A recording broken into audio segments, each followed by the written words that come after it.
ಎಲ್ಲರೂ ಚಪ್ಪಾಳೆಗಳನ್ನು ತಟ್ಟುತ್ತಾ ಎಲ್ಲ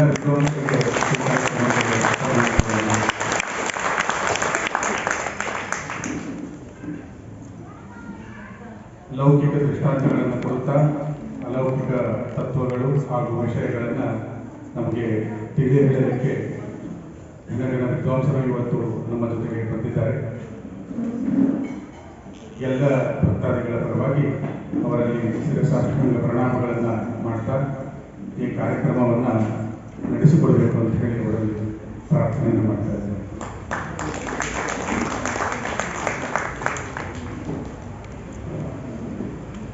ಪ್ರತಿ ವರ್ಷದಂತೆ ಈ ವರ್ಷವೂ ಸಂವಾದದ ಕಾರ್ಯಕ್ರಮ ಒಂದು ವಿಭಿನ್ನವಾಗಿರಲಿ ಅಂತ ಪ್ರಾಯ ನಮ್ಮ ವಾದಿರಾಜರೇ ಹೊಳಿಸ್ತಾರೋ ಏನೋ ವಿಷಯ ನಾವು ಹೇಳಿರೋದಿಲ್ಲ. ಎರಡು ಸಮಸ್ಯೆ ಇದೆ. ತುಂಬ ಆಳವಾದ ವಿಷಯವನ್ನು ತೆಗೆದುಕೊಂಡರೆ ಅರ್ಥವಾಗೋದು ಕಷ್ಟ. ತುಂಬ ಪರ್ಸನಲ್ ಆಗಿ ಹೇಳುವಂಥದ್ದಾಗಿ ಬಿಟ್ಟರೆ ನಮ್ಮ ಮೇಲೆ ಆಪಾದನೆ ಬರುವಂತಹ ಸಾಧ್ಯತೆಗಳು ತುಂಬ ಇದೆ. ಹಾಗಾಗಿ ಜನರಲೈಸ್ ಆಗಿರಬೇಕು, ಎಲ್ಲರಿಗೂ ಅದು ಸಮ್ಮತವಾಗುವ, ಎಲ್ಲರಿಗೂ ಮುಟ್ಟುವ ವಿಷಯ ಅಂತ ನಾವು ಪ್ರತಿ ವರ್ಷ ಯಾವುದೋ ಒಂದು ಅವರು ಅದನ್ನು ಹುಡುಕಿ ನಮಗೆ ವ್ಯವಸ್ಥೆಯನ್ನು ಮಾಡಿಕೊಡ್ತಿದ್ದಾರೆ. ಈ ವರ್ಷ ಇಟ್ಟಿರುವಂತಹ ಸಂವಾದ ಕಾರ್ಯಕ್ರಮದಲ್ಲಿ ಯೋಗ ಯೋಗ್ಯತೆ ಅಂತ ಇದೆಲ್ಲ ಬ್ಯಾನರಲ್ಲಿ ಓದಿರ್ತೀವಿ. ಯೋಗ ದೊಡ್ಡದು, ಯೋಗ್ಯತೆ ದೊಡ್ಡದು ಅಂತ. ಇಲ್ಲಿ ಬಂದಿರುವ ಎಲ್ಲ ವಿದ್ವಾಂಸರು ತುಂಬ ಯೋಗ್ಯತೆ ಉಳ್ಳವರು. ಸಾಮಾನ್ಯವಾಗಿ ಅಧ್ಯಕ್ಷರಿಗೆ ಅದಿರೋದಿಲ್ಲ ಯೋಗ್ಯತೆ, ಅದಕ್ಕೆ ಕೊಟ್ಟಿರ್ತಾರೆ. ಆ ಒಂದು ಅಪವಾದ ಇದೆ. ನಮ್ಮ ಗುತ್ತಲ ಭೀಮಸೇನಾಚಾರ್ಯ ಅಂತ ಹೇಳಿ ಗೊತ್ತಿರೋರು, ಪೂರ್ಣಪ್ರಜ್ಞ ವಿದ್ಯಾಪೀಠದ ವಿದ್ವಾಂಸರು, ನಮ್ಮ ವಿಶ್ವೇಶ ತೀರ್ಥರಿಗೆ ತುಂಬ ಬೇಕಾದವರು.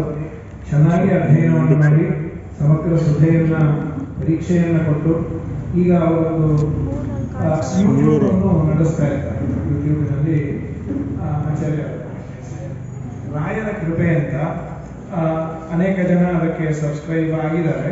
ನೀವು ಸಬ್ಸ್ಕ್ರೈಬ್ ಆಗಿ ಒಳ್ಳೊಳ್ಳೆ ವಿಚಾರಗಳನ್ನು ಅನೇಕ ವಿದ್ವಾಂಸರಿಂದ ಜನಗಳಿಗೆ ಮುಟ್ಟಿಸಬೇಕು ಅಂತ ರಾಯರ ಕೃಪೆ ಅಂತ. ನಾನು ಅದರಲ್ಲಿ ಹೇಳಿದ್ದೇನೆ, ಹೆಸರು ಮರೆತಿದ್ದೆ, ಅದಕ್ಕೆ ಮತ್ತೆ ಕೇಳಿದೆ.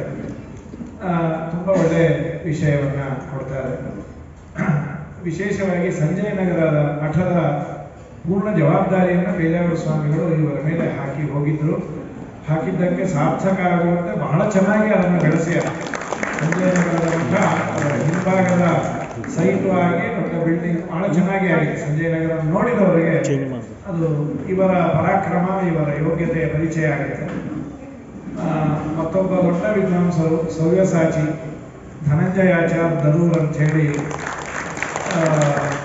ಪೂರ್ಣಪ್ರಜ್ಞ ವಿದ್ಯಾಪೀಠದ ದೊಡ್ಡ ವಿದ್ವಾಂಸರು. ವಿಶೇಷವಾಗಿ ನಮ್ಮ ಪೂರ್ವಾಶ್ರಮದಲ್ಲಿ ಗುರುವೆಂಕಟಾಚಾರ್ಯರು, ಈಗ ಸುವಿದ್ಯೇಂದ್ರ ತೀರ್ಥರು, ಅವರ ಗರಡಿಯಲ್ಲೂ ತಯಾರಾದವರು.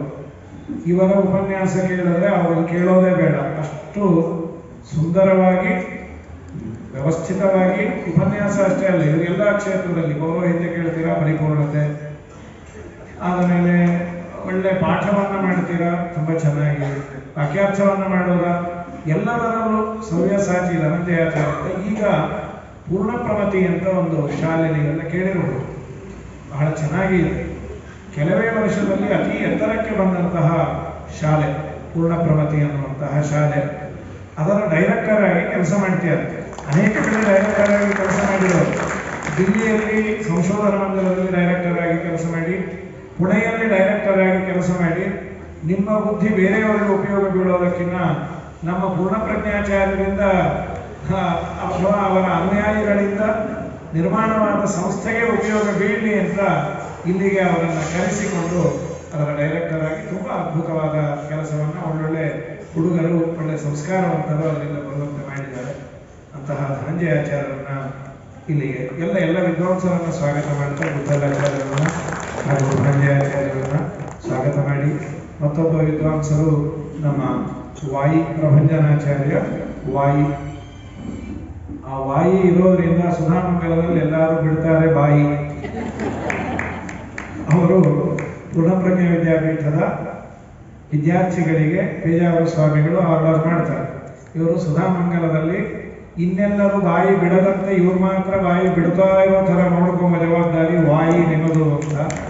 ಆ ವಾಯಿ ವಂಶಸ್ಥರೇ ತುಂಬ ಪುಣ್ಯಾತ್ಮ, ಅದು ದೊಡ್ಡ ವರವೇ ಇದೆ. ತುಂಬ ಬುದ್ಧಿವಂತರು, ತುಂಬ ಶ್ರೀಮಂತರು ಆ ವಂಶದಲ್ಲಿ ಬರ್ತಾರೆ ಅಂತ ಸತ್ಯ ಪರಾಕ್ರಮ ತೀರ್ಥರ ವಂಶಸ್ಥರು. ಪೇಜಾವರ ಸ್ವಾಮಿಗಳಿಗೆ ತುಂಬ ಅಚ್ಚುಮೆಚ್ಚಿನ ಶಿಷ್ಯರು. ಚೆನ್ನಾಗಿ ತಯಾರು ಮಾಡಿ ಎಲ್ಲ ವಿದ್ವಾಂಸರನ್ನ ತಯಾರು ಮಾಡೋದು. ಸ್ವಯಂ ವಿದ್ವಾಂಸರು ಬರೀ ತಯಾರು ಮಾಡ್ತಾರೆ ಅಂದರೆ ಅವರೆಲ್ಲ ಅವರದ್ದೇ ಇದ್ರೆ ತಯಾರು ಮಾಡಲಿಕ್ಕೆ ಆಗುವುದಿಲ್ಲ. ಬಹಳ ಅದ್ಭುತವಾಗಿ ಅಚ್ಚುಕಟ್ಟಾಗಿ ಅಧ್ಯಾಪಕರಾಗಿ ಕೆಲಸವನ್ನು ಮಾಡ್ತಿದ್ದಾರೆ. ಎಲ್ಲ ರೀತಿ ಇವರು ಎಲ್ಲರೂ ಗೊತ್ತಿರೋಕ್ಕಿಂತ ಎಲ್ಲರೂ ಎಲ್ಲ ಗೊತ್ತಿರೋರೆ. ಒಬ್ಬರಿಗೆ ಮಾತ್ರ ಎಲ್ಲರೂ ಎಲ್ಲ ಗೊತ್ತಿದೆ ಅನ್ನೋ ನಮ್ಗೆ ಗೊತ್ತಿದೆ. ಇನ್ನು ಮತ್ತೊಬ್ಬ ಲೌಕಿಕ ಹಾಗೂ ಅಲೌಕಿಕ ಎರಡೂ ವಿದ್ಯೆ ಇದೆ. ಲೌಕಿಕದಲ್ಲಿ ಎಂಜಿನಿಯರಿಂಗು, ಅದಕ್ಕೆ ಮೇಲೆ ದೊಡ್ಡ ಕಂಪನಿಗಳಲ್ಲೆಲ್ಲ ಚೆನ್ನಾಗಿ ಕೆಲಸ ಮಾಡಿ ಎಲೆಕ್ಟ್ರಾನಿಕ್ಸು, ಕಂಪ್ಯೂಟರ್ಸು ಅದರಲ್ಲೆಲ್ಲ ಬಹಳ ದೊಡ್ಡ ಹುದ್ದೆಯನ್ನು ಅದರಲ್ಲೆಲ್ಲ ಕೆಲಸ ಮಾಡಿ ನಂತರದಲ್ಲಿ ಪೇಜಾವರ ಸ್ವಾಮಿಗಳು ಪರ್ಯಾಯ ಕೂತಾಗ ಎಲ್ಲದಕ್ಕೂ ರಜೆ ಹಾಕಿ ಅವರಲ್ಲೇ ವಿಶೇಷವಾಗಿ ಅಧ್ಯಯನವನ್ನು ಮಾಡಿ ಸುಧಾಮಂಗಲವನ್ನು ಮಾಡಿಕೊಂಡಂಥವರು. ಎರಡೂ ವಿದ್ಯೆಯನ್ನು ತುಂಬ ಚೆನ್ನಾಗಿ ತುಲನಾತ್ಮಕವಾಗಿ ಅಧ್ಯಯನ ಮಾಡಿದಂತಹ ಮತ್ತೊಬ್ಬ ವಿದ್ವಾಂಸರು ನಮ್ಮೊಟ್ಟಿಗೆ ಬಿಂದು ಮಾಧವ ಕೆರೂರ್ ಅಂತ ಹೇಳಿ ಇದ್ದಾರೆ. ಹೆಸರು ಬಿಂದು, ಆದರೆ ಸಮುದ್ರ ಮಾಧವ. ಸೊ ನೀವೆಲ್ಲ ಬಿಂದು ಮಾಧವನ ಘಟ್ಟಕ್ಕೆ ಹೋಗುವೆ ಅಂತ ಅಲ್ಲಿಗೆ ಆಗಿಲ್ಲ. ಅದಕ್ಕೆ ಈ ಘಟ್ಟಕ್ಕೆ ಅವರನ್ನೇ ಕರೆದುಕೊಂಡು ಬಂದಿದೆ. ಇವತ್ತು ಎಲ್ಲ ವಿದ್ವಾಂಸರು ಯೋಗ ಹಾಗೂ ಯೋಗ್ಯತೆ ಅನ್ನುವುದರ ಬಗ್ಗೆ ಮಾತಾಡ್ತಾರೆ. 8 ಗಂಟೆಗೆ ಕಾರ್ಯಕ್ರಮ ಮುಗಿಯುತ್ತೆ. ಒಬ್ಬೊಬ್ಬರು ವಿಷಯ ಮಂಡನೆಯನ್ನು ಒಂದೊಂದು ಫಸ್ಟ್ ರೌಂಡಲ್ಲಿ 2 ಅಥವಾ 3 ನಿಮಿಷ ಮಾಡ್ತಾರೆ. ಆಮೇಲೆ ಸಮಯವನ್ನು ನೋಡಿಕೊಂಡು ಎಷ್ಟು ಹೊತ್ತು ಮಾಡೋದು ಅಂತ ಸಾವಧಾನ ಚಿತ್ತರಾಗಿ ನೀವೆಲ್ಲ ಕುಳಿತು ಕಡೆಯಲ್ಲಿ ನಾವು ಆಡಿಯನ್ಸನ್ನು ಕೇಳುವ ನಿಮ್ಮ ಅಭಿಪ್ರಾಯ ಏನು ಅಂತ ಮಧ್ಯದಲ್ಲಿ ಕೇಳ್ತೇವೆ. ಎಲ್ಲರ ಅಭಿಪ್ರಾಯವನ್ನು 1-2-3 ಜನ ಕೇಳಿದ್ರೆ ಒಳ್ಳೆಯದು. ಎಲ್ಲರೂ ಅಭಿಪ್ರಾಯವನ್ನು ಹೇಳಲಿಕ್ಕೆ ಹೋದರೆ ಸಮಯವೂ ಆಗುತ್ತೆ. ಆದರೆ ಒಂದೇ ಒಂದು ಎಲ್ಲರಲ್ಲೂ ಪ್ರಾರ್ಥನೆ, ಈ ಕಾರ್ಯಕ್ರಮ ಯಾಕೆ ಬೇಕಾಗಿತ್ತು ಅನ್ನೋ ಪ್ರಶ್ನೆಯನ್ನು ಮಾತ್ರ ಮಾಡಬೇಡಿ. ಪೂಜ್ಯಾಯ ರಾಘವೇಂದ್ರಾಯ ಸತ್ಯಧರ್ಮರಸಾಯ ಚ ಭಜತಾಂ ಕಲ್ಪವೃಕ್ಷಾಯ ನಮತಾಂ ಕಾಮಧೇನವೇ ಕುಶಾಗ್ರಮತಯೇ ಭಾನುದ್ಯುತಯೇ ವಾದಿಭೀತಯೇ ಆರಾಧಿತ ಶ್ರೀಪತಯೇ ಸುಧೀಂದ್ರಯತಯೇ ನಮಃ. ಸುಧೀಂದ್ರ ತೀರ್ಥರ ಆರಾಧನೆ ಈ ಶುಭ ಸಂದರ್ಭದಲ್ಲಿ ಮೊದಲು ನಮ್ಮ ಆಚಾರ್ಯರು ಶುರು ಮಾಡ್ತಾರೆ.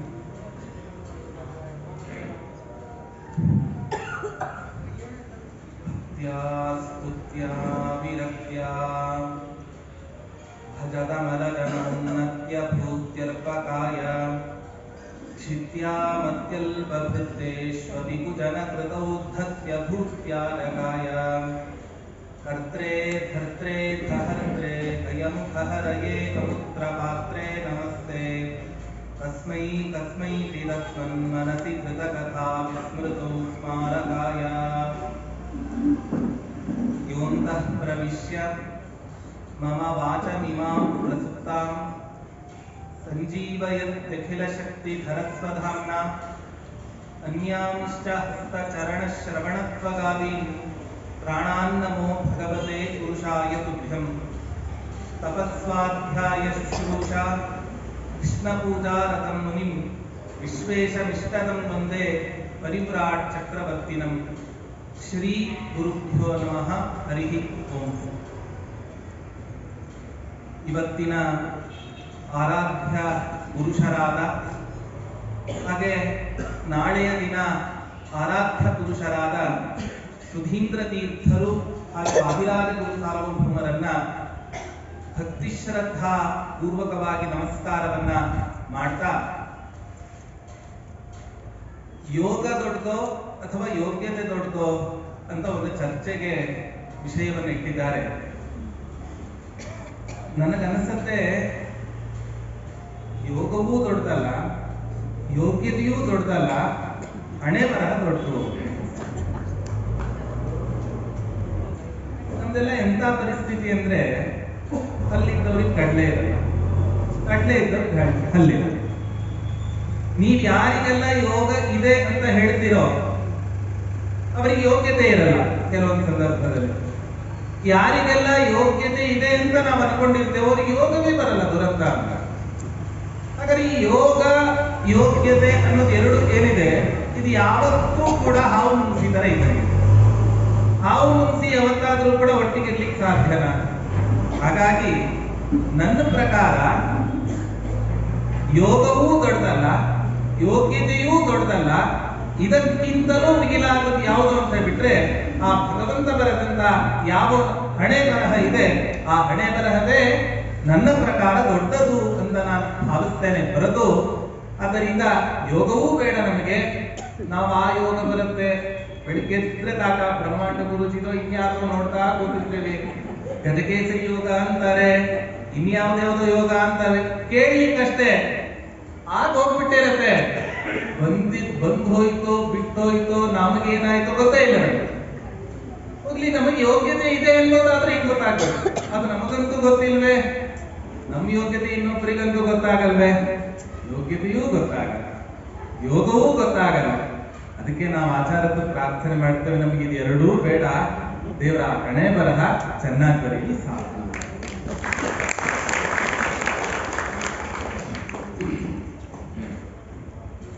ಎಲ್ರಿಗೂ ನಮಸ್ಕಾರ. ಆಚಾರ್ಯರು, ಪವಮಾನಾಚಾರ್ಯರು ಅವರೆಲ್ಲರ ಬಗ್ಗೆನೂ ಪರಿಚಯ ಮಾಡಿಸ್ಕೊಟ್ರು. ಅವ್ರ ಬಗ್ಗೆ ಯಾರೂ ಪರಿಚಯ ಮಾಡಿಸ್ಕೊಡ್ಲಿಲ್ಲ. ಅದು ಪವಮಾನಾಚಾರ್ಯ, ಎಲ್ರಿಗೂ ಗೊತ್ತು ಪವಮಾನಾಚಾರ್ಯರು ಅಂತ. ಪ್ರತಿ ದಿವಸ ಬೆಳಗ್ಗೆ ಅದು ನೋಡಿ ಅದು ಸೂರ್ಯ, ನೋಡಿ ಅದು ಸೂರ್ಯ ಅಂತ ಹೇಳಬೇಕಾಗಿರಲ್ಲ, ಅದು ಪವಮಾನಾಚಾರ್ಯ. ನನಗೆ ನಿಮ್ಮೆಲ್ಲರೂ ಕೂಡ ಪವಮಾನಾಚಾರ್ಯ ಅಂದರೆ ಅವ್ರು ಮಾಡಿದ ಉಪನ್ಯಾಸಗಳು ನೆನಪಾಗುತ್ತೆ, ಆ ಉಪನ್ಯಾಸದ ತುಣುಕುಗಳು ನೆನಪಾಗುತ್ತೆ.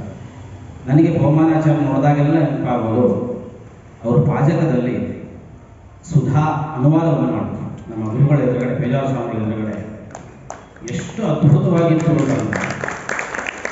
ಯಾವ ಭಾಗ ಅಂತ ಕೇಳಿದ್ರೆ ಪಂಡಿತರು ಆಶ್ಚರ್ಯ ಪಡ್ತಾರೆ. ಕಥಕಥಾವಲ್ಲ ತುಂಬ ಕಷ್ಟದ್ದು. ಅದು ಬೇಜಾರು ಸ್ವಾಮಿಗಳ ಹತ್ರ ಕಥಕಥಾವಲ್ಲ ಹೇಳೋದಂದ್ರೆ ಕಥಕಥ ಕುರಿಸಿಬಿಡ್ತಾರೆ. ಅಷ್ಟು ಪರಿಸ್ಥಿತಿಯಲ್ಲಿ ತುಂಬ ಚೆನ್ನಾಗಿ ಕಥಾಕಥಾವಾದವನ್ನು ಅನುವಾದ ಮಾಡಿ ಸ್ವಾಮಿಗಳ ಮೆಚ್ಚುಗೆಗೆ ಪಾತ್ರರಾಗಿದ್ದು. ಅವಾಗ ನಾನಿನ್ನೂ ಸುಧಾ ವಿದ್ಯಾರ್ಥಿ. ಯಾಕೆಂದರೆ ನಾವು ಚಿಂತನೆ ಹೇಳ್ತಿದ್ವು, ಆದ್ದರಿಂದ ಆ ಕಥಕಥಾ ಒಂದು ಕಷ್ಟ ಒಂದು ನಮ್ಗೆ ಗೊತ್ತಿತ್ತು. ಆಚಾರ ಅಷ್ಟು ಸಲೀಸಾಗಿ ಸ್ವಾಮಿಗಳ ಎದುರುಗಡೆ ಚೆನ್ನಾಗಿ ಹೇಳಿದ್ರು. ಯಾಕೆ ಈ ಮಾತನ್ನು ನಾನು ಹೇಳ್ತಿದ್ದೀನಿ ಅಂತಂದರೆ, ಸಾಧಾರಣವಾಗಿ ಪ್ರವಚನ ಮಾಡುವವರಿಗೆ ಇವ್ರಿಗೆ ಭಾಗವತ ಗೊತ್ತಿದೆ, ರಾಮಾಯಣ ಗೊತ್ತಿದೆ, ಮಹಾಭಾರತ ಗೊತ್ತಿದೆ ಆಚಾರ್ಯರಿಗೆ. ಅವರೆಲ್ಲೂ ಕೂಡ ಸುಧಾ ಪರೀಕ್ಷೆಗಳಲ್ಲೂ ಅವರು ನಮ್ಗೆ ಹೆಚ್ಚಾಗಿ ಕಾಣಿಸ್ಕೊಳ್ಳಲ್ಲ. ಅದರಿಂದ ಅವರ ಯೋಗ್ಯತೆ ದೊಡ್ಡದಿದೆ, ಅದು ನಮ್ಮ ಅರಿವಿಗೆ ಬರಲ್ಲ. ಅದು ಗೊತ್ತಾಗಲಿ ಅನ್ನೋ ಕಾರಣದಿಂದ ಈ ಮಾತನ್ನು ಹೇಳಬೇಕು. ಇಲ್ಲಿ ಯೋಗ ಯೋಗ್ಯತೆ ಎರಡು ವಿಷಯ ಇತ್ತು. ಭೀಮಸೇನ ಆಚಾರ್ಯ ಹೊಸ ಸೇರಿಸಿದ್ರು, ಹಣೆ ಬರಹ ಅಂತ. ಈಗ ಮೂರರ ಬಗ್ಗೆ ಚರ್ಚೆ ನಡೆಸಬೇಕಾಗಿದೆ. ಯೋಗ ದೊಡ್ಡದು, ಯೋಗ್ಯತೆ ದೊಡ್ಡದು, ಹಣೆ ಬರಹ ದೊಡ್ಡದು ಅಂತ ಆ ಥರದ ಒಂದು ವಿಷಯವನ್ನ ಈಗ ಪ್ರಸ್ತುತಪಡಿಸಿದ್ದಾರೆ. ಈ ವಾಸ್ತವಿಕವಾಗಿ ನನ್ನ ಅನಿಸಿಕೆ ಏನು ಅಂತಂದ್ರೆ, ಈ ಯೋಗ ಅಂತ ನಾವೇನು ಈಗ ಬಳಕೆಯಲ್ಲಿ ಮಾಡ್ತಾ ಇದ್ದೀವಿ, ಏನೋ ಯೋಗ ಇದೆ, ಅವನಿಗೇನು ಯೋಗ್ಯತೆ ಇಲ್ಲ, ಏನಿಲ್ಲ, ಏನೋ ಯೋಗ ಇದೆ, ಆ ಜಾಗಕ್ಕೆ ಹೋಗಿ ಕೂತ್ಬಿಟ್ಟ ಅಂತ. ಈ ಯೋಗ ಅನ್ನೋ ಶಬ್ದವನ್ನ ಈ ಕನ್ನಡದ ಅರ್ಥದ ಹಿನ್ನೆಲೆ ಮಾಡಿಕೊಂಡು ನಾವೇನು ಬಳಕೆ ಮಾಡ್ತಾ ಇದ್ದೀವಿ, ಪ್ರಾಯ ಇಡೀ ಸಂಸ್ಕೃತದ ಯಾವ ಗ್ರಂಥಗಳಲ್ಲಿ ಕೂಡ ಆ ಅರ್ಥದಲ್ಲಿ ಯೋಗ ಅನ್ನೋ ಶಬ್ದದ ಬಳಕೆ ಆಗಿದೆ.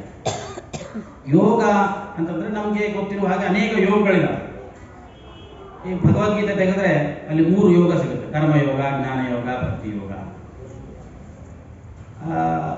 ಹಾಗೆ ಈ ಥರದ ವಿಷಯಗಳನ್ನು ನಾವು ನೋಡ್ತಾ ಹೋದ್ರೆ, ಜ್ಯೋತಿಷಾಸ್ತ್ರ ತೆಗೆದ್ರೆ ಅಲ್ಲೇನೋ ಯೋಗಗಳಿರುತ್ತೆ: ಶನಿ ಯೋಗ, ರಾಹು ಯೋಗ, ಕುಹು ಯೋಗ, ಹಿಂಗೇನೋ ಹೇಳ್ತಾ ಹೋಗ್ತಾರೆ.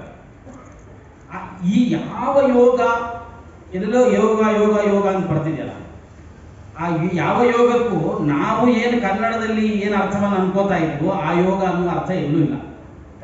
ಯೋಗ ಅನ್ನೋ ಶಬ್ದಕ್ಕೆ ಅರ್ಥ ವಾಸ್ತವಿಕವಾಗಿ ಉಪಾಯ ಅಂತ ಅರ್ಥ. ಕರ್ಮಯೋಗ ಅಂದ್ರೆ ದೇವರನ್ನ ಪಡೆದುಕೊಳ್ಳಲಿಕ್ಕೆ ಕರ್ಮವೂ ಒಂದು ಉಪಾಯ. ಆ ಕರ್ಮವನ್ನು ಹೇಗೆ ಮಾಡಬೇಕು, ಮತ್ತಲ್ಲೂ ಹೇಳ್ತಾರೆ ಯೋಗ ಕರ್ಮಸು ಕೌಶಲಂ ಅಂತ. ಅಂದ್ರೆ ಆ ಕರ್ಮದ ಪರಿಪಕ್ವತೆ, ಅದರಲ್ಲಿ ಒಂದು ಏನು ಸಾಧಾರಣವಾಗಿ ಅಡಿಗೆ ಮಾಡೋದು ಬೇರೆ, ಹೊಸದಾಗಿ ಆಗ್ತಾನೆ ಮದುವೆ ಮಾಡ್ಕೊಂಡು ಬಂದ ಹುಡುಗಿ ಮಾಡುವ ಅಡಿಗೆ ಕ್ರಮ ಬೇರೆ. ಎಲ್ಲ ಕಡೆ ಹರಡಿಟ್ಕೊಂಡ್ಬಿಟ್ಟಿರ್ತಾಳೆ, ಎಲ್ಲೂ ಏನು ಗೊತ್ತಿರಲ್ಲ. ಅದೇ ಸ್ವಲ್ಪ ಅನುಭವಸ್ಥೆ ಆದ ಒಂದು ಅತ್ತೆ ಮಾಡಿಬಿಟ್ರೆ ಎಲ್ಲಿ ಮಾಡಿದ್ರು, ಹೆಂಗ್ ಮಾಡಿದ್ರು, ಎಲ್ಲಿ ತೆಗೆದು ಇಟ್ರು, ಒಗ್ಗರಣೆ ಡಬ್ಬೆಯಲ್ಲಿ ಇಡಬೇಕು, ಎಲ್ಲಿ ತೆಗೆದು ಯಾವಾಗ ಒಗ್ಗರಣೆ ಹಾಕಬೇಕು, ಪಾಪ ಈಗ ಗೊತ್ತಾಗೋದೇ ಇಲ್ಲ. ಆಕೆಲ್ಲ ಅಡಿಗೆ ಮಾಡಿ ಮುಚ್ಚಿಟ್ಬಿಟ್ಟಿರ್ತಾಳೆ, ಏನು ಅಂತ ಗೊತ್ತಿರಲ್ಲ, ಎಲ್ಲಿ ಹೆಂಗ್ ಮಾಡಿದ್ರು ಏನ್ ಕತೆ ಅಂತ ಗೊತ್ತಿರಲ್ಲ. ಇದು ಯೋಗ ಕರ್ಮಸ್ತು ಕೌಶಲ. ಅದೊಂಥರದ ಕರ್ಮದ ಕೌಶಲ ಏನಿದೆ ಅದು ಒಂಥರದ ಯೋಗ ಅಂತ ಅದನ್ನ ಕರೆದಿದ್ದಾರೆ. ಉಪಾಯ ಅನ್ನುವ ಅರ್ಥದಲ್ಲಿ ಯೋಗ ಅಂತ ಕರೆದಿದ್ದಾರೆ. ಅದು ಕನ್ನಡದ ಅಭಿಪ್ರಾಯದಲ್ಲಿ, ಏನು ಕನ್ನಡದಲ್ಲಿ ನಾವು ಯೋಗ ಅವರಿಗೇನೋ ಬಂದ್ಬಿಡ್ತು, ಅಚಾನಕ್ಕಾಗಿ ಏನೋ ಸಿಕ್ಬಿಡ್ತು ಅಂತ ಏನು ಹೇಳ್ತಾ ಇದ್ವಿ, ಆ ಅರ್ಥದಲ್ಲಿ ಪ್ರಾಯ ಯಾವ ಸಂಸ್ಕೃತದ ಗ್ರಂಥಗಳಲ್ಲಿಯೂ ಕೂಡ ಯೋಗ ಅನ್ನೋ ಶಬ್ದದ ಬಳಕೆ ಆಗಿಲ್ಲ. ಅದರಿಂದ ನೋಡೋಣ ಮುಂದೆ ಎಲ್ಲಾದ್ರೂ ಏನಾದರೂ ಅದರದ ಅರ್ಥ ಬರುವಂತಹ ಅಭಿಪ್ರಾಯ ಇದೆಯಾ ಅನ್ನೋದು ಒಂದು ವಿಷಯ. ಇನ್ನೊಂದು ವಿಷಯ, ಯೋಗ್ಯತೆ ಅಂತ ಬಂದ್ರೆ ಇದಕ್ಕೂ ಶಾಸ್ತ್ರೀಯ ಹಿನ್ನೆಲೆಯಲ್ಲಿ ತುಂಬಾ ದೊಡ್ಡದಾದ ಅರ್ಥ ಇದೆ. ಅದನ್ನು ಅಷ್ಟು ಸುಲಭದಲ್ಲಿ ಅರ್ಥ ಮಾಡ್ಕೊಳ್ಳೋಕೆ ಕಷ್ಟ. ಯೋಗ್ಯತೆ ಅಂದ್ರೆ ನಾವೇನ್ ತಿಳ್ಕೊತೀವಿ ಅಂದ್ರೆ ಅರ್ಹತೆ ಅನ್ನೋ ಅರ್ಥದಲ್ಲಿ ಯೋಗ್ಯತೆ. ಅವ್ರಿಗೇನು ಅಲ್ಲಿ ಕೂತ್ಕೊಳ್ಳಿಕ್ಕೆ ಅರ್ಹತೆ ಇದೆ, ಅವನಿಗೇನು ಯೋಗ್ಯತೆ ಇದೆ ಅಲ್ಲಿ ಕೂತ್ಕೊಳ್ಳಿಕ್ಕೆ, ಅವನೇನೋ ಕುಲಪತಿ ಸ್ಥಾನದಲ್ಲಿ ಕೂತ್ಕೊಂಡ್ಬಿಡಿದ್ರೆ ಅವನಿಗೇನು ಯೋಗ್ಯತೆ ಇದೆ ಅಂತೀವಿ. ಯೋಗ್ಯತೆ ಅಂತಂದ್ರೆ ಕುಲಪತಿ ಸ್ಥಾನಕ್ಕೆ ಕೂತ್ಕೊಳ್ಬೇಕಾದ ಎಲ್ಲವನ್ನು ಅವನು ಮಾಡ್ಕೊಂಡಿದ್ದಾನ, ಇಷ್ಟಿಷ್ಟು ಏನೋ ಒಂದು ಮಾಡ್ಕೋಬೇಕು ಅಂತಿರತ್ತೆ, ಇಷ್ಟು ಪೇಪರ್ ಪ್ರೆಸೆಂಟೇಷನ್ಸ್ ಇರಬೇಕು ಅಂತಿರತ್ತೆ, ಏನೋ ಇರುತ್ತಲ್ಲ, ಆ ಥರದ್ದೆಲ್ಲ ಮಾಡಿದಾನ, ಅವನಿಗೇನು ಏನೂ ಇಲ್ಲದೇನೆ ಅಲ್ಲಿ ಹೋಗಿ ಕೂತ್ಕೊಂಡಿದ್ದಾನೆ, ಅವನಿಗೇನು ಯೋಗ್ಯತೆ, ಏನೋ ಒಂದು ಯೋಗದಲ್ಲಿ ಕೂತ್ಕೊಂಡ್ಬಿಟ್ಟ ಅನ್ನೋ ಅರ್ಥಗಳಲ್ಲಿ ನಾವು ಬಳಕೆ ಮಾಡ್ತಾ ಇದ್ವಿ. ವಾಸ್ತವಿಕವಾಗಿ ಆ ಅರ್ಥವೂ ಇಲ್ಲ. ಅರ್ಹತೆ ಅನ್ನೋ ಅರ್ಥದಲ್ಲಿ ಯೋಗ್ಯತಾ ಅನ್ನೋ ಶಬ್ದವನ್ನ ಯಾರು ಕೂಡ ಈ ಯೋಗ್ಯತೆ, ಯಾವ ಯೋಗ್ಯತೆ ಬಗ್ಗೆ ನಾವು ಅನ್ಕೋತಾ ಇದೀವೋ ಆ ಯೋಗ್ಯತೆ ಬಗ್ಗೆ ಅಲ್ಲಿ ಚರ್ಚೆಯನ್ನ ಮಾಡಿಲ್ಲ. ಅದರಿಂದ ಹೆಂಗೆ ಯಾವ ಅರ್ಥಗಳಲ್ಲಿ ಈ ಯೋಗ ಯೋಗ್ಯತೆ ಹಣಬರಹ ಮುಂದೆ ಹೋಗುತ್ತೆ ಅನ್ನುವಂಥದ್ದನ್ನ ನೋಡೋಣ. ಇಬ್ಬರು ವಿದ್ವಾಂಸರು ಮಾತಾಡಿದ್ದಾರೆ. ಅವರು ಇನ್ನೊಂದು ಹಣೆ ಬರಹ ಅಂತ. ನಾನು ವಿದ್ವಾಂಸರಲ್ಲಿ ಪ್ರಾರ್ಥನೆಯೂ ಮಾಡೋದು ಸಾಮಾನ್ಯವಾಗಿ ಹೀಗೆ ನಾವು ಇಟ್ಕೊಳ್ಳುವ ಅಂತ. ಯೋಗ ಅಂದರೆ ಈಗ ಹೇಳಿದ್ರಲ್ಲ ಗಜಕೇಸರಿ ಯೋಗ, ಅವು ಜಾತಕದಲ್ಲಿ ಗಜಕೇಸರಿ ಯೋಗ ಇದ್ದವ್ರು ಚೆನ್ನಾಗಿರ್ತಾರೆ, ಜಾತಕದಲ್ಲೇ ಇರುತ್ತೆ, ಅವತ್ತು ಕೇಸರಿನೂ ಸಿಗುವುದಿಲ್ಲ ತೀರ್ಥ ಮಾಡಲಿಕ್ಕೆ. ಈ ಸಮಸ್ಯೆಗಳಿದ್ದಾವೆ ನಮ್ಮದು. ಅದು ಎರಡು ಸಿಕ್ಕರೆ ಸಿಗತ್ತಂತೆ, ಗಜ ಸಿಕ್ಕರೆ ಕೇಸರಿ ಸಿಗತ್ತೆ ಅಂತ ಇರಲಿ. ಯೋಗ ಅಂದರೆ ಅದೊಂದು ಅದೃಷ್ಟ ಅನ್ನುವ ಅಭಿಪ್ರಾಯದಲ್ಲಿ ಅದೃಷ್ಟ. ಯೋಗ್ಯತೆ ಅಂದರೆ ನಮಗೆ ಇದನ್ನು ಮಾಡುವ ಶಕ್ತಿ ಇದೆ ಅಂತ. ಸಾಮಾನ್ಯವಾಗಿ ಇದು ನಿಮ್ಮ ಲೌಕಿಕವಾಗಿ ಬಳಸೋದಾದ್ರೆ, ಕೆಲವೊಮ್ಮೆ ನಾವು ಸಾಮಾನ್ಯ ಓಡಾಡೋದು ಸ್ಲೀಪರ್ ಕ್ಲಾಸ್ ಟ್ರೈನಲ್ಲಿ, ವೆಯ್ಟಿಂಗ್ ಲಿಸ್ಟ್ ಇರುತ್ತೆ, ನಮಗೊಂದು ಅಪೇಕ್ಷೆ ಇರುತ್ತೆ, ಆಲಿಸಿ ಬಂದರೂ ಪರವಾಗಿಲ್ಲ ಕೂತ್ಕೊಂಡು ಹೋಗ್ಬೋದು ಅಂತ. ಏನೋ ಎಂತೋ ಅದು AC ಕೋಚ್ಗೆ ಅಪ್ಗ್ರೇಡ್ ಆಗ್ಬಿಡುತ್ತೆ. ಅದು ನಿಜವಾಗ್ಲೂ ಯೋಗ. ಟ್ರೈನ್ ಹತ್ತುತ್ತೀವೋ ಇಲ್ವೋ ಅನ್ನೋದೇ ನಮಗೆ ಯೋಗ್ಯತೆ ಇರೋದಿಲ್ಲ ಅಂಥದ್ದು. ಆ AC ಸಿಕ್ಕಿದ್ದಕ್ಕೆ ಇಷ್ಟ ಆನಂದ, ಇಡೀ ರಾತ್ರಿ ಮಲಗೋದೇ ಇಲ್ಲ, ಇದು ಸಿಕ್ತಲ್ಲ ಅಂತ. ಸೊ ಇದು ಯೋಗ. ಇದು ನನಗೆ ಯೋಗಕ್ಷೇಮ ಮಹಾಮ್ಯಹಂ ಅನ್ನೋ ಕಡೆ ಅದು ತುಂಬಾ ಜನ ಗೊತ್ತಿದೆ. LICಲಿ ಹಾಕಿರ್ತಾರಲ್ಲ ಯೋಗಕ್ಷೇಮ ಮಹಾಮ್ಯಹಂ ಅಪ್ರಾಪ್ತಸ್ಯ ಪ್ರಾಪ್ತಿ. ಯಾವುದು ನಂಗೆ ಸಿಗೋದೇ ಇಲ್ವೋ ಅದು ಸಿಕ್ತಲ್ಲ, ಟ್ರೈನ್ ಸಿಕ್ಕಿದ್ದೇ ಮೊದಲು ಯೋಗ, ಅದರಲ್ಲಿ ಸೀಟ್ ಸಿಕ್ಕಿದ್ದು, ಅದರಲ್ಲೂ AC ಸಿಕ್ಕಿದ್ದು, ಇದನ್ನ ಯೋಗ. ಇನ್ನು ಯೋಗ್ಯತೆ ಅಂತಂದ್ರೆ ನಾನು ಮಾಡಬಹುದಾದ ಮಿನಿಮಮ್ ಕೆಲಸ, ಅದನ್ನ ನಾವು ಅರಿತು ಮಾಡೋದು. ನನಗೆ ಇಷ್ಟನ್ನ ಮಾಡಲಿಕ್ಕೆ, ಈಗ ನೀವೆಲ್ಲ ಉಪನ್ಯಾಸಕ್ಕೆ ಬಂದಿದ್ದೀರಿ, ಉಪನ್ಯಾಸ ಮುಗಿದ ಮೇಲೆ ನಿಮ್ಮ ಮನೆಗೆ ನೀವು ನಡೆದು ಹೋಗುವಷ್ಟು ದೇವರು ಕಾಲಲ್ಲಿ ಶಕ್ತಿಯನ್ನು ಕೊಟ್ಟಿದ್ದಾನೆ. ಮನೆ ಎಲ್ಲಿದೆ ಅದು ಮರವಿಲ್ಲ, ಅಲ್ಲಿಗೆ ಹೋಗಿ ಬರ್ತೇವೆ. ಇದ್ದಕ್ಕಿದ್ದಾಗಿ ಇಲ್ಲಿ ಬಂದಾಗ ಮನೆ ಮರೆತು ಹೋದ್ರೆ ಅದು ಸಮಸ್ಯೆ. ಅದು ಯಾವುದು ಮರೆಸದೆ ಅಲ್ಜಿಮರೀಸ್ ಅಂತ ಅದೊಂದು ವ್ಯಾಧಿ, ಅದಿದ್ದವ್ರಿಗೆ ಅವ್ರನ್ನೇ ಮರೆತು ಬಿಡ್ತಾರೆ. ಕೇಳ್ತೀನಿ ನಾ ಎಲ್ಲಿದ್ದೀನಿ. ಈ ಸಮಸ್ಯೆ ಕೊಡದೆ ದೇವರು ನಮ್ಮನ್ನು ನೆಟ್ಟಗಿಟ್ಟಿದ್ದಾರೆ. ಆ ಅಭಿಪ್ರಾಯದಲ್ಲಿ ಯೋಗ್ಯತೆ ಅಂತ ಮುಂದಿನ ವಿದ್ವಾಂಸರು ಈಗ ಮಾತಾಡ್ತಾರೆ. ಅದಾದ ಮೇಲೆ ಯೋಗ ದೊಡ್ಡದು ಯೋಗ್ಯತೆ ದೊಡ್ಡದು ಅಂತ ಅವರನ್ನು ನೋಡಿ ವಿಚಾರ ಮಾಡುವ. ಇಲ್ಲಿ ಬಂದವರಲ್ಲಿ ಎಲ್ಲವೂ ಇದೆ, ಯೋಗವೂ ಇದೆ, ಯೋಗ್ಯತೆಯೂ ಇದೆ.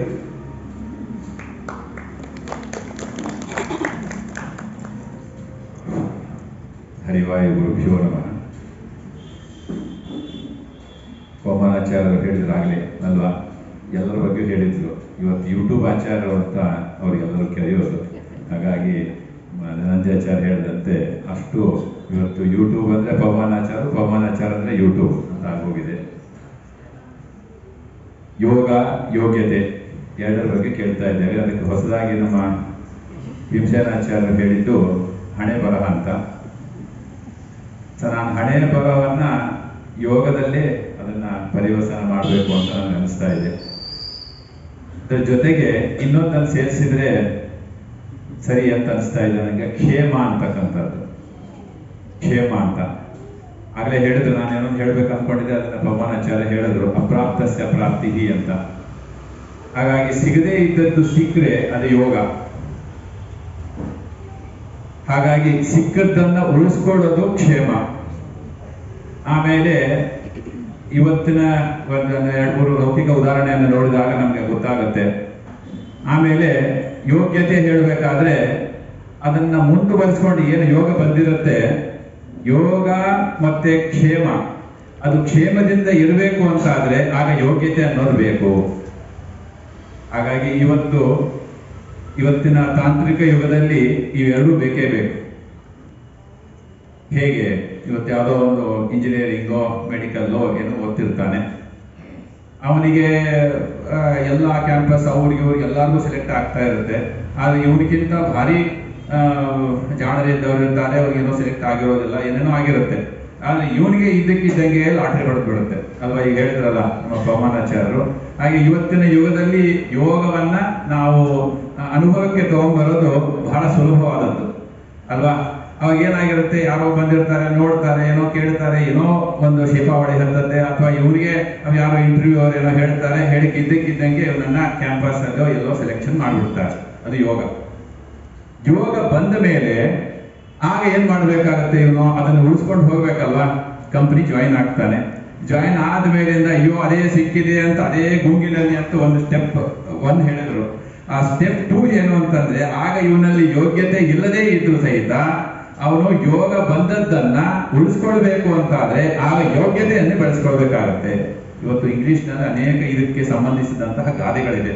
ಅದನ್ನು ಹೇಳ್ತಾ ಕೂತ್ಕೊಂಡು ನೋಡೋಣ ಸಮಯ ಸಿಕ್ಕಾಗ. ಈಗ 2 ನಿಮಿಷದ ಪ್ರಸ್ತಾವ ಮಾಡಿ ಅಂತ ಹೇಳಿದ್ದಾರೆ. ಅದಕ್ಕೋಸ್ಕರವಾಗಿ ಇಲ್ಲಿ ಯೋಗ್ಯತೆ ಅಂತಕ್ಕಂಥದ್ದು ನಾವು ಯೋಗ ಸಿಕ್ಕ ಮೇಲೆ ಅದನ್ನು ನಾವು ಬಳಸ್ಕೊಳ್ಬೇಕು. ಅಕಸ್ಮಾತ್ತಾಗಿ ಇನ್ನೂ ಯೋಗ ಇತ್ತು ಅಂತಂದ್ರೆ ಯೋಗ್ಯತೆ ಇದ್ದಾಗ ಯೋಗ ಬರುತ್ತೆ. ಇವತ್ತಿನ ನಮ್ಮ ಮಾನ್ಯ ಪ್ರಧಾನಮಂತ್ರಿಗಳಿರ್ಬೋದು, ಅನೇಕ ಪೀಠಾಧಿಪತಿಗಳಿರ್ಬೋದು, ಅವರೆಲ್ಲ ಯೋಗ್ಯತೆ ಇತ್ತು.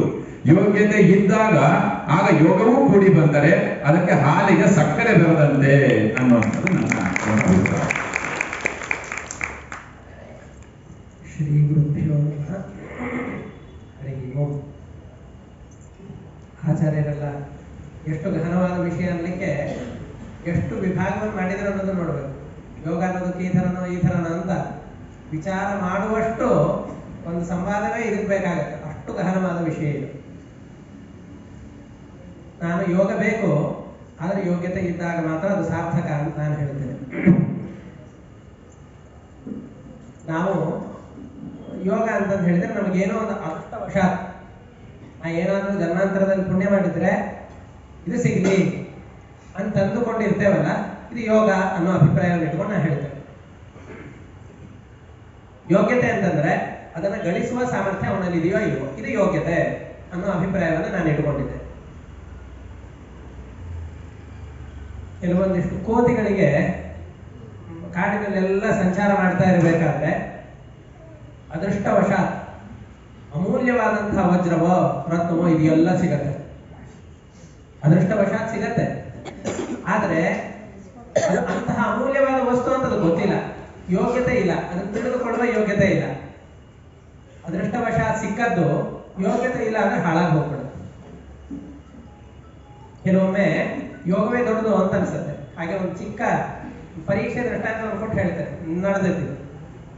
ಆಚಾರ್ಯರೆಲ್ಲ ಅನೇಕ ವಿಶ್ವವಿದ್ಯಾಲಯಗಳು ನಡೆಸುವಂತಹ ಪರೀಕ್ಷೆಗಳಲ್ಲಿ ನಿರ್ಣಾಯಕರಾಗಿ ಹೋಗಿರ್ತಾರೆ. ಸಂಸ್ಕೃತ ಭಾಷೆಯಲ್ಲಿ ಶಲಾಕ ಅಂತ ಒಂದು ಪರೀಕ್ಷೆ ಇದೆ. ಬಂಗಾರದ ಕಡ್ಡಿ ತಗೊಳ್ತಾರೆ, ಒಂದು ಪೂರ್ತಿ ಪುಸ್ತಕ ಇರುತ್ತೆ, ಪೂರ್ತಿಯಾಗಿ ಪುಸ್ತಕವನ್ನ ಬಾಯಿಪಾಠ ಮಾಡಿರ್ಬೇಕು. ಅವ್ರ ಕಡ್ಡಿಯನ್ನು ಎಲ್ಲಿ ಹಾಕ್ತಾರೋ ಈ ಅಕ್ಷರ ಪ್ರಾರಂಭವಾಗ್ತಾ ಇದೆ, ಅದು ಹೇಳ್ತಾ ಹೋಗಿ ಅಂದ್ರೆ ಹೇಳ್ತಾ ಹೋಗ್ಬೇಕು, ನಿಲ್ಲಿಸು ಅನ್ನೋದ್ರವರೆಗೂ ನಿಲ್ಲಿಸಬಾರ್ದು. ಈ ತರದ 4-5 ಸುವರ್ಣ ಪದಕಗಳನ್ನು ಪಡೆದಂತಹ ಗುರುಗಳು ನಮ್ಮ ಭೀಮಸೇನಾಚಾರ್ಯರು ನಮ್ಮ ಗುರುಗಳಿಬ್ರು. ಅವರು ಪಾಠ ಮಾಡಿದ್ರಿಂದಾಗಿ ನಮ್ಗೆ 1-2 ಅಕ್ಷರಗಳನ್ನು ಮಾತನಾಡಲಿಕ್ಕೆ ಆಗ್ತಾ ಇದೆ. ಇಂತಹ ಸ್ಪರ್ಧೆಗೆ ವಿದ್ಯಾಪೀಠದ ಒಬ್ಬ ಹುಡುಗ ಹೋದ, ತುಂಬಾ ಪರಿಶ್ರಮಿ, ಎಲ್ಲ ಓದಿದ್ದಾನೆ. 50 ಪೇಜ್ ಮಧ್ಯದಲ್ಲಿ ಅಷ್ಟು ಗಟ್ಟಿಯಾಗಿ ಮಾಡ್ಲಿಕ್ಕೆ ಆಗಲಿಲ್ಲ. ಇವರೆಲ್ಲ ಪ್ರಯತ್ನ ಪಡ್ತಾ ಇದ್ದಾರೆ. ಇವನ ಯೋಗ ಸರಿ ಇರಲಿಲ್ಲ. ಪರೀಕ್ಷಕರು ಎಲ್ಲ ಕಡ್ಡಿ ಹಾಕ್ತಾರೋ ಅದು 50 ಪೇಜಲ್ಲೇ ಬಂದಿತ್ತು. 3 ಸರ್ತಿ ತೆಗಿತಾರೆ, 3 ಸರ್ತಿನ ಅದರಲ್ಲೇ ಬಂತು. ಬೇಬೆ ಬೇಬೆ ಅಂತಂದ, ಬಿಟ್ಬಿಟ್ಟ. ಇನ್ನೊಬ್ರು ಓದಿದ್ದೇ 50 ಪೇಜು. ಅಯ್ಯೋ ಇವ್ರು ಒಂದೇದವ್ನು ಬಂದವನಿಗೆ ಹೇಳಿಕ್ ಆಗ್ಲಿಲ್ಲ ಅನ್ನೋ ಕಾರಣಕ್ಕೋಸ್ಕರ ಪ್ರಾರಂಭದನ್ನಷ್ಟೇ ತೆಗೆದ್ರು. ಇದನ್ನಾದ್ರೆ ಹೇಳಿ ಅವ್ನಿಗೆ ಉಪಯೋಗ ಆಗ್ಲಿ ಅಂತ. ಅವ್ನು ಓದಿದ್ದೇ 50 ಪೇಜು, ಎಲ್ಲವೋ ಅವನಿಗೆ ಗೊತ್ತಾಯ್ತು. ಏನನ್ಸುತ್ತೆ? ಯೋಗ ತುಂಬಾ ಚೆನ್ನಾಗಿದೆ ಹಾಗೆ ಅಂತ ಅಂದುಕೊಂಡು ಬರೀ ಯೋಗವನ್ನಷ್ಟೇ ನೆಚ್ಚಿಕೊಂಡು ಎಲ್ಲಾ ಕಡೆಯಿಂದ ಹೋಗ್ಲಿಕ್ಕಾಗತ್ತಾ? ಯೋಗಕ್ಕೆ ಆಕಸ್ಮಿಕವಾದ ಬಂದಂತಹ ಈ ತಾತ್ಕಾಲಿಕವಾದಂತಹ ಸುಖ ಬಂದಿರಬಹುದು, ಆದರೆ ಯೋಗ್ಯತೆ ಇದ್ದವನಿಗೆ ಆ ಕಾಲದಲ್ಲಿ ಸ್ವಲ್ಪ ಏನೋ ಆ ಪ್ರೈಸ್ ಬರದೇ ಇರಬಹುದು, ಆದ್ರೆ ಆ ಯೋಗ್ಯತೆ ಇತ್ತಲ್ಲ, ಓದಿದ ಆ ಸತ್ವ ಒಂದು ದೊಡ್ಡ ದೊಡ್ಡ ಸಭೆಗಳಲ್ಲೆಲ್ಲ ಭಾಗವಹಿಸುವಂತಹ ಅವಕಾಶವನ್ನು ಕೊಡು. ಪರೀಕ್ಷೆಯಲ್ಲಿ ನಾನು ಅದೃಷ್ಟ ಇದ್ರೆ ಪಾಸ್ ಆಗ್ತಾನೆ ಅಂತ ನಿಮ್ಮ ಮಕ್ಕಳು ಮನೆಯಲ್ಲಿ ಬಂದು ಹೇಳಿದ್ರೆ, ಅಯ್ಯೋ ಹೌದು ಯೋಗ ಇದ್ರೆ ಪಾಸ್ ಆಗ್ತಾನೆ ಅಂತ ಸುಮ್ಮನೆ ಕೂಡಿಸ್ತಿರೋ? ನಿನ್ ಪ್ರಯತ್ನ ಮಾಡು ಅಂತ ನಾಲ್ಕು ತಲೆಗೆ ಹಾಕಿ ಓದಿಸ್ತಿರೋ? ಹಾಗಾದ್ರೆ ಯಾವ್ದು ದೊಡ್ಡದು ಅಂತ ನಿಮಗೆ ಅನಿಸುತ್ತೆ? ಯೋಗ್ಯತೆ ದೊಡ್ಡದು ಅಂತ ಅನ್ಸಲ್ವಾ? ಯೋಗ್ಯತೆ ಇದ್ದಾಗ ಕಾಲಿದ್ದವನಿಗೆ ಚಪ್ಪಲ್ ಬೇಕು. ಚಪ್ಪಲ್ ಇದೆ ಅಲ್ಲ, ಕಾಲಿಗೆ ಬೇಕು ಅಂತಂದ್ರೆ ಈ ಚಪ್ಪಲು ಯೋಗ ಇದ್ದ ಹಾಗೆ, ಕಾಲು ಯೋಗ್ಯತೆ. ಯೋಗ್ಯತೆ ಇದ್ದವನಿಗೆ ಆ ಪಾದರಕ್ಷೆಗಳು ಇತ್ತು ಅಂತಂದ್ರೆ ಸುಖವಾಗಿ ಹೋಗ್ತಾನೆ. ಕಾಲಿದೆ ಚಪ್ಪಲ್ ಇಲ್ಲ ಅಂತ ಹೇಳಿದ್ರೆ ಕಷ್ಟಪಟ್ಟಾದ್ರೂ ಮುಂದೆ ಹೋಗ್ತಾನೆ. ಕಾಲೇ ಇಲ್ಲದೇನೆ ಬರೀ ಚಪ್ಪಲ್ ಇದೆ ಅಂತಂದ್ರೆ ಹೋಗ್ಲಿಕ್ಕಾಗತ್ತಾ? ಹಾಗಾಗಿ ಯೋಗ ಬೇಕು, ಆದ್ರೆ ಯೋಗ್ಯತೆ ಇದ್ದಾಗ ಮಾತ್ರ. ಇಲ್ಲ ಅಂತಂದ್ರೆ ಯೋಗ ಇರುತ್ತೆ, ಕಪಿಗಳಿಗೆ ಸಿಕ್ಕಂತಹ ಅಮೂಲ್ಯವಾದ ರತ್ನಗಳಿದ್ದ ಹಾಗೆ ಸಿಗತ್ತೆ, ಉಳಿಸ್ಕೊಳ್ಳಿಕ್ಕೆ ಆಗೋದಿಲ್ಲ ಅನ್ನೋ ಕಾರಣದಿಂದ ಯೋಗ್ಯತೆ ಶ್ರೇಷ್ಠ ಅಂತ ಗುರುಗಳ ಮುಂದೆ ನನ್ನ ಅತಿ ಪ್ರಸಂಗವನ್ನು ತೋರಿಸ್ತಾ ಇದ್ದೇನೆ. ಗುರುಗಳ ಸಿದ್ಧತೆ.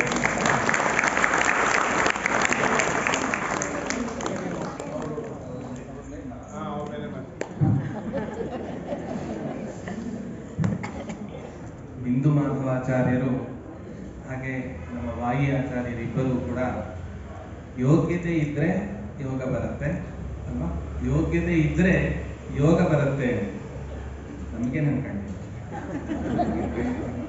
ನಾವೆಲ್ಲ ಮಾತಾಡ್ಕೋಬೇಕು ಇಲ್ವೋ?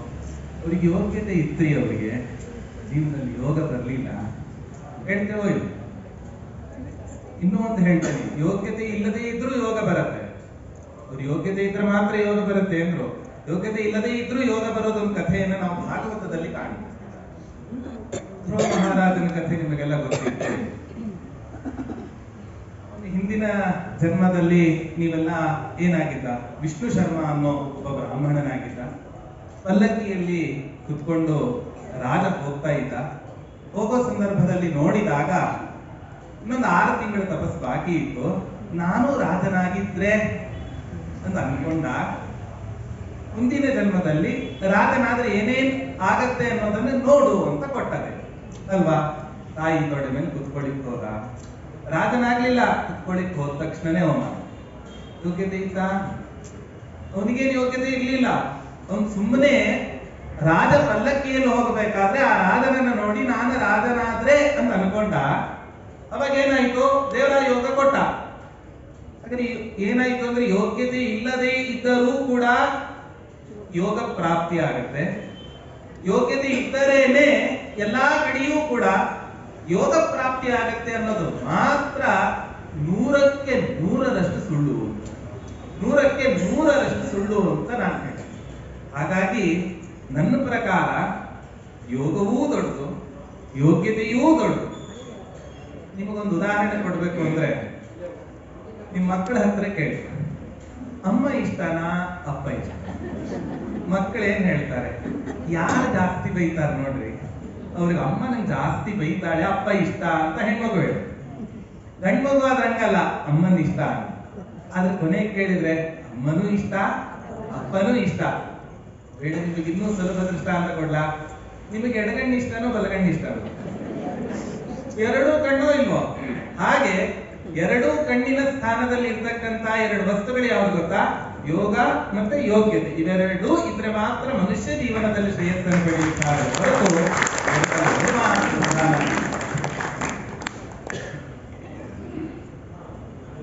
ನನ್ನ ಅಭಿಪ್ರಾಯ ಯೋಗ್ಯತೆ ಇದ್ದರೆ ಯೋಗ ಬರುತ್ತೆ.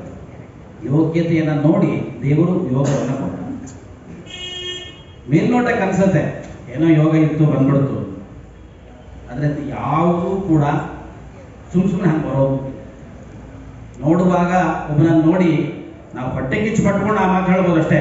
ಅವನೇನೋ ಆ ಜಾಗಕ್ಕೆ ಹೋಗಿ ಕೂತ್ಬಿಟ್ಟ, ಅವನೇನೋ ಯೋಗ ಇತ್ತು ಬಿಡು, ಅವನಿಗೆ ನಾಳೆ ಬಾರ್ ಚೆನ್ನಾಗಿದೆ ಕೂತ್ಬಿಟ್ಟ ಅಂತ ಅನ್ಕೋತೀವಿ. ವಾಸ್ತವಿಕವಾಗಿ ಹಂಗಲ್ಲ. ಅದು ಯೋಗ್ಯತೆ ಇದ್ದರೆ ಮಾತ್ರ ದೇವರು ಯೋಗವನ್ನು ಹುಡುಕಿ ಕೊಡ್ತಾರೆ. ಒಂದು ಉದಾಹರಣೆ, ಜೂಜಾಟ ನಡೀತಾ ಇದೆ, ಮಹಾಭಾರತದ ಜೂಜಾಟ ನಡೀತಾ ಇದೆ. ಬಹಳ ಕುತೂಹಲ ಯಾರಿಗೆ? ಧೃತರಾಷ್ಟ್ರ. ಯಾಕೆನ್ನೋ ಕಾಣಿಸಲ್ಲ, ಅದು ಕಷ್ಟ. ಕಾಣಿಸ್ತಾ ಇದೆ ಏನು ನಡೀತಾ ಇದೆ ಅಂತ ಅವಳೆ ಬೀಳ್ತಾ ಇದೆ, ಒಂದಿಷ್ಟು ಜನ ಕೂಗ್ತಾ ಇದ್ದಾರೆ, ಯಾರು ಏನು ಕಥೆ ಅಂತ ಅರ್ಥ ಆಗ್ತಿಲ್ಲ. ಅದಕ್ಕೇನು ಮಾಡ್ದ ಅಂತಂದರೆ ಸ್ವಲ್ಪ ಪಕ್ಕದಲ್ಲಿ ಬಿದುರನ್ನು ಕೂಡಿಸ್ಕೊಂಡು ಏನಾಗುತ್ತೆ ಹೇಳು. ಅವಾಗ ಜನ ಕೂಗ್ಲಿಕ್ಕೆ ಶುರು ಮಾಡಿದಾಗ ಹಂಗಾಗಿತ್ತು ನನಗೆ. ಓದ್ ಜನ ಏನಾಯ್ತು ಅಂತ ಕೇಳ್ತಾರೆ, ಅಲ್ಲಿ ತನಕ ಏನಾಯ್ತು ಅಂತ ಕೇಳೋದು. ಜನ ಕೂಗ್ಲಿಕ್ಕೆ ಶುರು ಮಾಡಿದಾಗ ಬಿದುರನ್ನು ಕೇಳೋದು, ಏನಾಯ್ತು? ನಿನ್ನ ಮಕ್ಕಳು ಗೆದ್ರು. ಅವ್ನು ಹೇಳಿದ ನಿನ್ನ ಮಕ್ಕಳು ಗೆದ್ರು. ನಿನ್ನ ಮಕ್ಕಳು ಗೆದ್ರು ಅಂದ್ಕೊಳ್ಳಿ. ಧೃತರಾಷ್ಟ್ರನಿಗೆ ಏನಾಯ್ತು, ಎಷ್ಟು ಖುಷಿ ಆಗೋಯ್ತು ಅಂತಂದ್ರೆ ಎತ್ತಿ ಆಭರಣವನ್ನು ವಿದುರನ ಕೈ ಕೊಟ್ಟು ಸಂತೋಷ ಆಗೋದು. ತನ್ನ ಆಭರಣವನ್ನೇ ಎತ್ತಿ ವಿದುರನ ಕೈಲಿ ಇಟ್ಕೊಟ್ಟು. ಆಮೇಲೆ ಚೂರು ವಿಚಾರಿಸಿದ್ರೆ ಗೊತ್ತಾಯಿತು, ಗೆದ್ದಿದ್ದು ಪಾಂಡವರು ಕೌರವರಲ್ಲ. ಏನು ಒಂದ್ಸಲ ಹಾಕಿದಾಗ ಆ ಸಲದಲ್ಲಿ ಗೆದ್ದಿದ್ದು ಯಾರು ಗೆದ್ದಿದ್ರು ಅಂತಂದ್ರೆ, ಆ ಸಲ ಹಾಕಿದಾಗ ಪಾಂಡವರು ಗೆದ್ದಿದ್ರು, ಕೌರವ ಗೆದ್ದಿರ್ಲಿ. ವಿದುರನ ಅಭಿಪ್ರಾಯ ಏನಿತ್ತು, ನಿನ್ನ ಮಕ್ಕಳು ಅಂತಂದ್ರೆ ಅವನು ಪಾಂಡವರನ್ನೂ ಕೂಡ ಧರ್ಮರಾಜಾದಿಗಳನ್ನು ಕೂಡ ತಮ್ಮ ಮಕ್ಕಳು ಅಂತಲೇ ಅನ್ಕೋತಾನೆ. ಪಾಪ ತಂದೆ ಇಲ್ಲದೆ ಇರುವಂತ ಹುಡುಗರು ಇವರನ್ನೇ ದೊಡ್ಡಪ್ಪನ್ನೇ ಅಪ್ಪ ಅಂತ ನಂಬ್ಕೊಂಡು ಬದುಕ್ತಾ ಇರೋರು. ಆದ್ರಿಂದ ಇವರನ್ನೇ ಮಕ್ಕಳು ನಂಬ್ಕೊಂಡಿದ್ರೆ ನಿಮ್ಮ ಮಕ್ಕಳು ಗೆದ್ರು ಅಂತ ಅನ್ಕೊಂಡು ಪಾಪ ವಿದುರ ಹೇಳೋದು. ಆದ್ರೆ ಇವನ ಮನಸ್ಸಿಗೆ ಏನಾಯ್ತು ಅಂತಂದ್ರೆ ಆಮೇಲೆ ನೋವಾಗ್ಲಿಕ್ಕೆ, ಎಂಥ ಕೆಲಸ ಆಗೋಗ್ಬಿಡ್ತಲ್ಲ, ಕೌರವರು ಸೋತಾಗಿ ಆಭರಣ ಕೊಟ್ಬಿಟ್ಟಲ್ಲ, ನನ್ನ ಮಕ್ಕಳು ಸೋತಾಗಿ ಆಭರಣ ಕೊಟ್ಬಿಟ್ಟಲ್ಲ, ಎಂಥ ಕೆಲಸ. ಈಗ ನಮ್ಗನ್ಸತ್ತೆ ಏನು ಅಂತಂದ್ರೆ ವಿದುರನಿಗೆ ಏನೋ ಯೋಗ ಇತ್ತು, ವಿದುರನಿಗೆ ಏನೋ ಒಂದು ಅಚಾನಕ್ ಆಗಿ ಒಂದು ಯೋಗ ಇತ್ತು, ತಪ್ಪಾಗಿ ಅವನಿಗೆ ಅರ್ಥ ಮಾಡಿಕೊಂಡು ಎತ್ತಿ ಆಭರಣ ಕೊಟ್ಬಿಟ್ಟ ಅಂತ ನಮ್ಗೆ ಅನ್ಸುತ್ತೆ. ಆದ್ರೆ ವಾದಿರಾಜರು ಹೇಳ್ತಾರೆ ಹಂಗಲ್ಲ, ಅವನಲ್ಲಿ ಯೋಗ್ಯತೆ ಇದೆ ವಿದುರನಿಗೆ, ಆದ್ರಿಂದ ಸಿಕ್ತು. ಯಾಕೆಂದ್ರೆ ಅವನು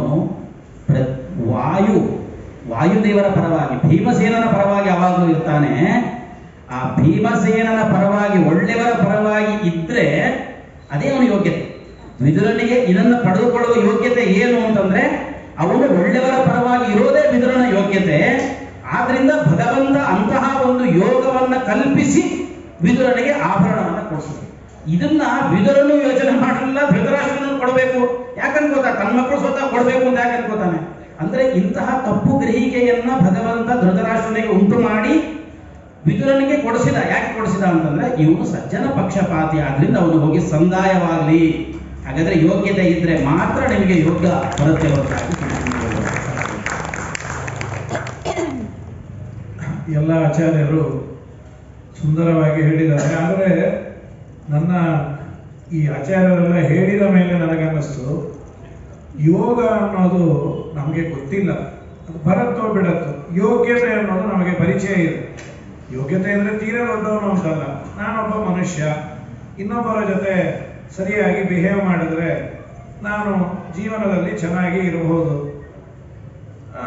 ಇಲ್ಲೇ ಮಠಕ್ಕೆ ಬಂದಿರ್ತೇವೆ, ಸಾಮಾನ್ಯವಾಗಿ ಇವತ್ತು ಎಲ್ಲರಿಗೂ ಕಾಲು ನೋವಿದೆ, ಆರ್ಥರೈಟಿಸು ಪ್ರತಿಯೊಬ್ಬರಿಗೂ ಇದೆ. ಡಾಕ್ಟರ್ನ ಕೇಳಿದ್ವಿ ಮಂಡಿ ನೋವು ಯಾಕಿರುತ್ತೆ ಅಂತ, ಮಂಡಿ ಇರೋದ್ರಿಂದಾನೇ ಇರುತ್ತೆ ಅಂತ. ಸರಿ, ಬಹಳ ಸಂತೋಷ, ಮಂಡಿ ಇರೋದೇ ಮಂಡಿ ನೋವು ಕಾರಣ ಅಂತ ಆಯ್ತು. ಸಾಮಾನ್ಯವಾಗಿ ಏನಾಗಿದೆ ಅಂದ್ರೆ, ಟೇಬಲ್ ಮೇಲೆ ವಯಸ್ಸಾದವರು ಬಂದು ಕೂಡೋ ಮುಂಚೆನೆ ವಯಸ್ಸು ಇದ್ದವರು ಓಡಿ ಬಂದು ಕೂತ್ಕೋತಾರೆ. ಯಾಕೆ ಅಂದ್ರು, ನಮ್ಗೆ ಓಡೋ ಶಕ್ತಿ ಇದೆ ಅದಕ್ಕೆ ಓಡಿ ಬಂದ್ರಿ ಅಂತ. ಅದು ಯಾರಿಗೆ ಸಾಮರ್ಥ್ಯ ಇಲ್ಲ ಅವರು ಬನ್ನಿ ಅಂತ ಹೇಳಿದ್ರು. ಹಾಗಾದ್ರೆ ನನಗೆ ಕೆಳಗೆ ಕೂತು ಊಟ ಮಾಡುವ ಯೋಗ್ಯತೆ ಇದೆ, ಯಾರಿಗೆ ನಿಜವಾಗಲೂ ಕೆಳಗೆ ಕೂತು ಊಟ ಮಾಡುವ ಯೋಗ್ಯತೆ ಇಲ್ಲ, ನೋವಿದೆ, ಯೋಗ್ಯತೆ ಇನ್ ದಿ ಸೆನ್ಸ್ ಇಲ್ಲಿ ನೋವಿದೆ, ಅವರಿಗೆ ಅದೊಂದು ಯೋಗ ಅಲ್ಲ, ಅದು ಸಿಗೋದು ಅವರ ಅನಿವಾರ್ಯತೆ. ಸಿಗದೇ ಇದ್ರೆ ಅದು ಯೋಗ ಹೋಗಿ ರೋಗ ಆಗತ್ತೆ ಪಾಪ. ಅದನ್ನ ಬಿಟ್ಟು ಕೊಡೋದು ನಮ್ಮ ಕರ್ತವ್ಯ ಕರ್ಮ. ನನ್ನ ಯೋಗ್ಯತೆ ನನಗೆ ಪರಿಚಯ ಉಂಟು, ನಾನು ಏನು ಮಾಡಬಲ್ಲೆ. ಮತ್ತೆ ಈಗ ಆಚಾರ್ಯರು ಸಂವಾದದಲ್ಲೇ ಹೇಳಿದ್ರು, ಓದಬೇಕಾದದ್ದು ನನ್ನ ಕರ್ತವ್ಯ ಕರ್ಮ. ಓದಿದ ಮೇಲೆ ನಾನು ಓದಿದ್ದೇ ಬರತ್ತೋ ಬಿಡತ್ತೋ ಅದನ್ನ ಆಮೇಲಿಂದ ಓದೋದೆಲ್ಲ ಬೇಡ ರೀ. ನಮ್ಮ ಫ್ರೆಂಡ್ ಇದ್ದಾನೆ, ಅವನು ಕ್ವಶನ್ ಪೇಪರ್ ಅವನು ತಂದ್ಕೊಡ್ತಾನೆ. ಪ್ರತಿ ವರ್ಷ ಅವನಿಗೆ MLA MP ಅವರೆಲ್ಲ ಗೊತ್ತು, ಎಲ್ಲ ಕ್ವಶನ್ ಪೇಪರ್ ಬರುತ್ತೆ. ಕ್ವಶನ್ ಪೇಪರು ಬರಬಹುದು. ಆ ಕ್ವಶನ್ ಪೇಪರಲ್ಲಿ ಬಂದ ಕ್ವಶನ್ಗೆ ಆನ್ಸರ್ ಮಾಡ್ಬೇಕಾದ್ರೆ ಯಾವ ಪಾಠದಲ್ಲಿ ಏನಿದೆ, ಯಾವ ಪೇಜು ಗೊತ್ತಿರ್ಬೇಕಲ್ವಾ. ಗೈಡ್ ಕೊಟ್ಟರು ಅವ್ನು ಬರೀಲಿಕ್ಕಾಗದೇ ಇದ್ರೆ ಪಾಪ ಅಲ್ಲಿದ್ದ ಇನ್ವಿಜಿಲೇಟರ್ ಹೇಳ್ದ, ನೀನು ಕಾಪಿ ಆದ್ರೂ ಮಾಡಪ್ಪ ಅಂತ. ಅವನು ಎಷ್ಟು ಪ್ರಾಮಾಣಿಕ ಅಂದ್ರೆ ಕಾಪಿ ಮಾಡಿದವನು ಅವನ ರಿಜಿಸ್ಟರ್ ನಂಬರ್ ಇಂದ ಹಿಡಿದು ಕಾಪಿ ಮಾಡ್ಬಿಟ್ಟು ದೇವರೇ ದಿಕ್ಕು. ಈಗ ಆಗಬಾರ್ದು. ನಮ್ಮ ಯೋಗ್ಯತೆ ಏನಿದೆ ಅದಕ್ಕೆ ತಕ್ಕಾಗಿ ನಮ್ಮ ಕೆಲಸವನ್ನು ಮಾಡಬೇಕು. ಯೋಗ ಅನ್ನೋದು ದೇವರು ಅದು ಕೊಡುವಂಥದ್ದು ಜನ್ಮಾಂತರದ ಪುಣ್ಯ ವಿಶೇಷದಿಂದ. ಹೀಗೆ ನಾವು ಇಟ್ಕೊಂಡ್ರೆ ಜೀವನದಲ್ಲಿ ಸುಖವಾಗಿರ್ತೇವೆ. ಬರೀ ಯೋಗಕ್ಕಾಗೇ ಕಾಯ್ತಾ ಇದ್ರೆ ಸೋಂಬೇರಿತನದಿಂದ ಆಗಲಿ. ಈ ಸರಿ ನಾನು ನಿಂತೆ ಅಂದ್ರೆ MLA ಆದ್ರೆ ಚೀಫ್ ಮಿನಿಸ್ಟ್ರೇ ಅಂತ. ನೀನು MLA ಅಲ್ಲಿ ನಿಮ್ಮ ಏರಿಯಾದಲ್ಲೇ ನೀ ಎಲ್ಲಿರಿ ಅನ್ನೋದು ಗೊತ್ತಿರೋದಿಲ್ಲ. ಇದು ನಮ್ಮ ಯೋಗ್ಯತೆ ಅಲ್ಲ. ನಮ್ಮ ಯೋಗ್ಯತೆ ರಾಯರ ಮಠಕ್ಕೆ ಬರಬಹುದು, ಬಂದಾಗ ಆರಾಧನೆ ದಿವಸ ಮೊದಲನೇ ಎಲೆ ಬೇಕಾದ್ರೆ ಹಿಡ್ಕೋಬಹುದು. ಇಷ್ಟು ಯೋಗ್ಯತೆ ನಮಗಿದೆ. MLA ಸೀಟೆಲ್ಲ ಹಿಡಿಯೋದು ಮಾಡೋದು ಅದು ಕಷ್ಟ, ಊಟಕ್ಕೆ ಸೀಟ್ ಹಿಡಿಬಹುದು. ಹೀಗಾಗಿ ಯೋಗ ಅನ್ನೋದು ಯಾವುದು ನಮ್ಮ ಹಣೆಯಲ್ಲಿ ಆಗಲ್ಲ ಅನ್ಕೊಂಡಿರ್ತೀವಿ. ನಮ್ಮ ಹಣೆ ಬರಹ ನಮಗೆ ಗೊತ್ತಿಲ್ಲ, ಸಾಧ್ಯವೇ ಇಲ್ಲ. ಅದು ದೇವರು ಕೊಡ್ತಾನೆ ಅಂತ. ಯೋಗ್ಯತೆ ಮಾತ್ರ ನನಗೆ ದೇವರು ಕೊಟ್ಟಿಯಾನೆ, ಮನುಷ್ಯ ಜನ್ಮ ಕೊಟ್ಟಿಯಾನೆ, ಎಲ್ಲ ಅವಯವಗಳನ್ನು ನೆಟ್ಟಗೆ ಇಟ್ಟಿಯಾನೆ. ಅದಕ್ಕೆ ತಕ್ಕಂತಹ ಕೆಲಸವನ್ನು ಮಾಡೋದು ಒಳ್ಳೆಯದು ಅಂತ ಎಲ್ಲ ವಿದ್ವಾಂಸರ ಅಭಿಪ್ರಾಯ. ಇನ್ನು ಮುಂದೆ ನಾವು ಹೇಳಿದ್ದನ್ನ ಖಂಡನೆ ಮಂಡನೆಯನ್ನ ಬಿಂದು ಮಾಧವಾಚಾರ್ಯರು ಮಾಡ್ತಾರೆ, ಕೇಳುವ.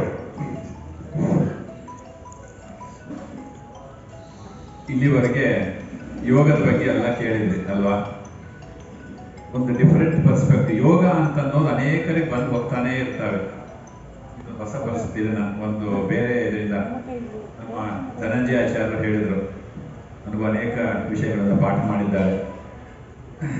ಅವರು ಹೇಳಿದ್ರು, ಅನೇಕ ಇವತ್ತಿನ ಪಂಚಾಂಗಗಳನ್ನ ನೋಡಿದರೆ ಅಥವಾ ಬೇರೆ ಬೇರೆ ಜ್ಯೋತಿಷ್ಕರಿಂದ ಕೇಳಿದಾಗ ಅನೇಕ ಯೋಗಗಳು ಬರ್ತಾ ಇರ್ತಾರೆ ಅಲ್ವಾ?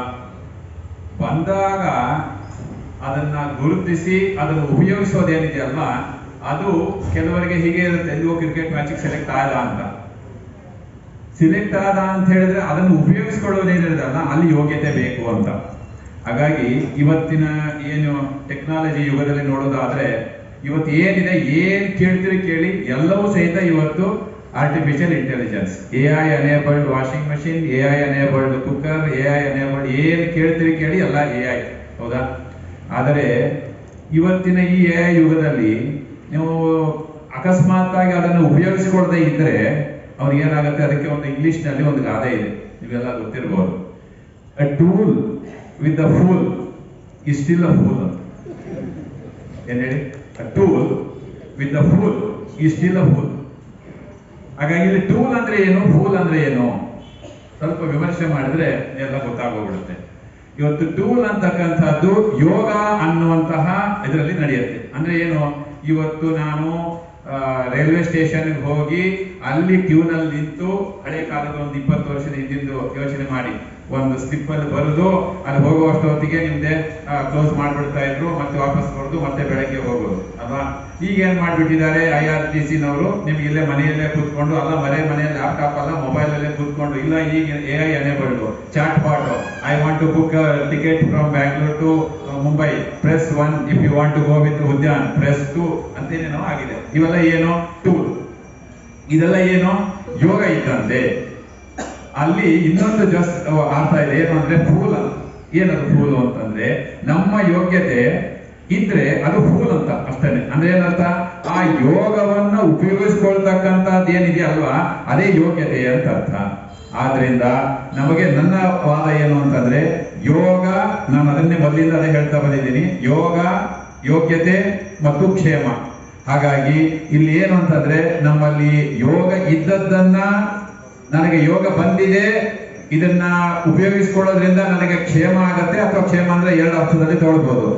ಹಾಗೆ ಅದನ್ನ ತಿಳ್ಕೊಂಡು ತನ್ನ ಯೋಗ್ಯತೆ ಇಲ್ಲದೇ ಇದ್ರೂ ಸಹಿತ ಆ ಯೋಗ್ಯತೆಯನ್ನು ಬೆಳೆಸೋದೇನಿದೆಯಲ್ಲ ಅದೇ ನಿಜವಾದ ಜಾಣತನ. ಈಗ ಕೆಲವರಿಗೆ ಬಾರ್ನ್ ಲೀಡರ್ಸ್ ಇರ್ತಾರೆ, ಕೆಲವರಿಗೆ ಏನಾಗಿರುತ್ತೆ ಅಂದ್ರೆ, ಇನ್ನೊಂದು ಇಂಗ್ಲಿಷ್ ಕೆಲವೊಂದು ಗಾದೆ ಇದೆ, situation will make them to become leader ಅಂತ. ನಮ್ಮ ವಾಜಪೇಯಿ ಅವರು ಈ ಮಾತನ್ನ ಹೇಳ್ತಾ ಇದ್ರು, ನೀವು ಕೇಳಿರಬಹುದು ಅಲ್ವಾ. Situation will make them to become leaders. ಕೆಲವೊಂದು ಮನೆಗಳಲ್ಲಿ ಅವನಿಗೆ ಎಷ್ಟು 50-60 ವರ್ಷ ಆದ್ರೂ ಸಹಿತ ಈಗ ಏನು ಸೈಮಲ್ಟೇನಿಯಸ್ಲಿ ಮಂಗಳಾರತಿ ಮಾಡೋದೇ ಬರ್ತಾ ಇರಲ್ಲ ಅಲ್ವಾ, ನೋಡಿರ್ತಿರಲ್ಲ, ಗಂಟಿಗೆ ನಗಾಡಿಸ್ತಾ ಇರ್ತಾನೆ, ಇದು ಎರಡು ಆಗೋದೇ ಇಲ್ಲ ಅವ್ರಿಗೆ ಅಲ್ವಾ. ಯಾಕೆ? ಅದೇ ಅವರಿಗೆ ಚಿಕ್ಕ ಮಗು ಏನೊಂದು 2 ವರ್ಷನೋ 4 ವರ್ಷದೋ ಇರುತ್ತೆ, ಆರಾಮಾಗಿ ಸಲೀಸಾಗಿ ಮಾಡ್ತಾ ಇರ್ತಾನೆ. ಅಥವಾ ಒಂದು 10 ವರ್ಷಕ್ಕೋ ಅವನ ತಂದೆ ಇರೋಲ್ಲೋ ಮನೆಯಲ್ಲಿ ಯಾರೋ ಪೂಜೆ ಮಾಡದೇ ಇರ್ತಕ್ಕಂಥ ಏನೋ ಸಮಸ್ಯೆ ಬಂದಾಗ ಹಾಗೆ ಮಾಡ್ತಾ ಇರ್ತಾನೆ. ಅವಾಗೇನು ಸಿಚುವೇಶನ್ ಇತ್ತು, ಅದನ್ನು ಉಪಯೋಗಿಸಿಕೊಂಡ, ಆಗ ಅವನು ಕಲಿತ, ಅವನಿಗೂ ಸಹಿತ ಅವನೇ ಅದೇ ಇದರಲ್ಲಿ ಇರ್ತಾನೆ. ಆದ್ದರಿಂದ ಯೋಗವನ್ನ ಉಪಯೋಗಿಸಿಕೊಂಡು ಅದರ ಬಂದಿರತಕ್ಕಂತಹ ಯೋಗವನ್ನ ಗುರುತಿಸೋದು, identification of that particular instance ಅದೇನಿದೆಯಲ್ಲ ಅದು ಬಹಳ ಮುಖ್ಯವಾದದ್ದು.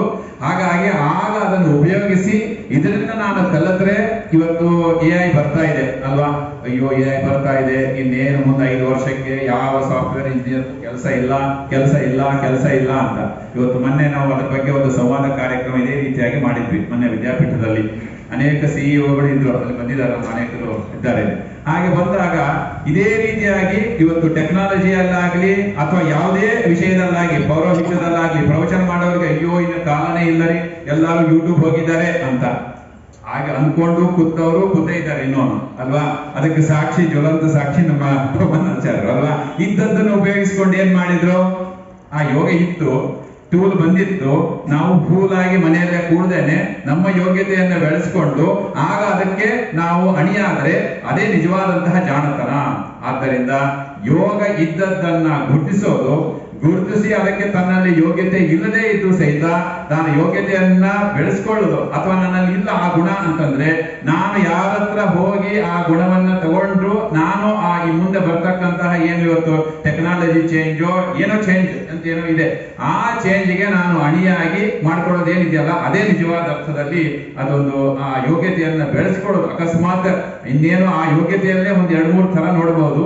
ಅಂದ್ರೆ ಒಂದು, he is unfit to be, ಅದಕ್ಕೆ ಅವನಿಗೆ ಮಾಡ್ಲಿಕ್ಕೆ ಅನುಕೂಲನೇ ಇರಲ್ಲ ಅವನಿಗೆ, ಅಥವಾ ಅವನಿಗೆ ಇದ್ದು ಅದನ್ನು ಉಪಯೋಗಿಸಿಕೊಂಡು ಅವನಲ್ಲಿ ಬೇಸಿಕ್ ಕ್ವಾಲಿಫಿಕೇಶನ್ಸ್ ಇತ್ತು ಅಂದ್ರೆ ಅದನ್ನು ಉಪಯೋಗಿಸಿಕೊಂಡು ಹೋಗೋದೇನಿದೆಯಲ್ಲ ಅದೇ ನಿಜವಾದ ಜಾಣತನ ಅನ್ನೋದ್ರಲ್ಲಿ. ಹಾಗಾಗಿ ಯೋಗವೂ ಬೇಕು, ಯೋಗವನ್ನು ಗುರುತಿಸೋದು ಮತ್ತೆ ಗುರುತಿಸಿ ತನ್ನ ಯೋಗ್ಯತೆಯನ್ನು ಬೆಳೆಸ್ಕೊಳ್ಳೋದೇನಿದೆಯಲ್ಲ ಅದೇ ನಿಜವಾದ ಅರ್ಥದಲ್ಲಿ ಯೋಗ ಮತ್ತು ಯೋಗ್ಯತೆ ಅಂತ ಹೇಳಿ ಅದನ್ನ ಯೋಗ್ಯತೆಯನ್ನು ಇಳಿಸ್ಕೊಂಡ್ರೆ ಮುಂದೆ ಕ್ಷೇಮ ಅಂತ ಅನ್ನೋದು ಆಗುತ್ತೆ. ಅಂದ್ರೆ ಅದೇ ಯೋಗವನ್ನು ಮುಂದೆ ಬೆಳೆಸ್ಕೊಂಡು ಹೋಗ್ಬೋದು. ಈಗ ಪ್ರಧಾನಮಂತ್ರಿ ಜಾಗ ಸಿಕ್ಕಿದೆ ಅಂತ ಹೇಳಿದ್ರೆ ಆ ಸಿಕ್ಕಿದ್ದನ್ನ ಉಪಯೋಗಿಸಿಕೊಂಡು ಮುಂದೆ ಇನ್ನೊಂದು ಟರ್ಮ್ ಬರಬೇಕು, ಅದಕ್ಕೋಸ್ಕರವಾಗಿ ಏನ್ ಮಾಡಬೇಕು ಅನ್ನೋದನ್ನ ಉಳಿಸೋದೇನಿಲ್ಲ ಅದೇ ನಿಜವಾದ ಜಾಣತನ. ಆಚಾರ್ಯರ ಅಭಿಪ್ರಾಯ, ಯೋಗವನ್ನ ಗುರುತಿಸಿ ಅದನ್ನ ಬಳಸಿಕೊಳ್ಳುವಂತಹ ಯೋಗ್ಯತೆಯನ್ನು ಬೆಳೆಸ್ಕೋಬೇಕು, ಯೋಗ್ಯತೆಯೇ ಪ್ರಧಾನ, ಯೋಗ ಬರುತ್ತೆ ಅಂತ ಕಾಯೋದಲ್ಲ ಅಂತ ಅವರ ಅಭಿಪ್ರಾಯ. ಕೆಲವೊಂದನ್ನ ಯೋಗ ನೋಡೋದು ಬೇಡ. ಶಾಲೆಗೆ ಹೋಗ್ಬೇಕಾದ್ರೆ ಇವತ್ತು ಯಮಗಂಡ ಕಾಲವು ಊಟಕಾಲವು, ಅಥವಾ ಊಟ ಕೂಡಬೇಕಾದ್ರೆ ಇದು ಯಮಗಂಡ ಕಾಲವೋ ಆ ಕಾಲವೋ ಏನಿಲ್ಲ, ಊಟ ಕೂತು ಬೇಗ ಎದ್ದಿ ಅಂದ್ರೆ ನಮ್ಗೆ ಯಮಗಂಡ ಎಲ್ಲ ಮುಗೀತು ಅಂತ ಮನೆಯಲ್ಲಿ. ಸೊ ನಾವು ಯಾವಾಗ ಪ್ರಯಾಣಕ್ಕೆ ಹೋಗ್ಬೇಕಾದ್ರೆ ಅದನ್ನ ನೋಡ್ಬೇಕು. ಯಮಗಂಡ ಕಾಲ, ಇನ್ನು ಆ ಕಾಲಗಳಿರುತ್ತೆ, ರಾಹು ಕಾಲ, ಗುಳಿಕ ಕಾಲ, ಯಮಗಂಡ ಕಾಲ ಅಂತ. ನಿತ್ಯ ವ್ಯವಹಾರ ಮಾಡ್ಬೇಕಾದ್ರೆ, ತೀರ್ಥ ಹೋಗ್ಬೇಕಾದ್ರೆ ಕೈಯಲ್ಲಿ ಹಾಕೊಂಡ್ಬಿಟ್ಟೆ ಇದು ಯಮಗಂಡ ಕಾಲ ಅಂತ 1.5 ಗಂಟೆ ಬೇಕಲ್ಲ ಮುಗಿಯಕ್ಕೆ. ಹಾಗಾಗಿ ನಾವು ಬಳಸಿಕೊಳ್ಳುವ ಚಾತುರ್ಯದ ಮೇಲೆ ಹೋಗುತ್ತೆ ಆ ಯೋಗ್ಯತೆಯನ್ನು ಬೆಳೆಸ್ಕೋಬೇಕು ಅಂತ. ಅದಕ್ಕೆ ನಮ್ಮ ಬಾಯಿ ಆಚಾರ್ಯರು ಏನಾಡಿ ನಮ್ಮ ಬಾಯಿಯನ್ನು ಮುಚ್ಚಿಸ್ತಾರೆ ನೋಡಬಹುದು. ನಾನು ಹಿಂದೆ ಹೇಳಿದಂತಹ ವಿಷಯವನ್ನೇ ಮತ್ತೆ ದೃಢ ಮಾಡ್ತೇನೆ.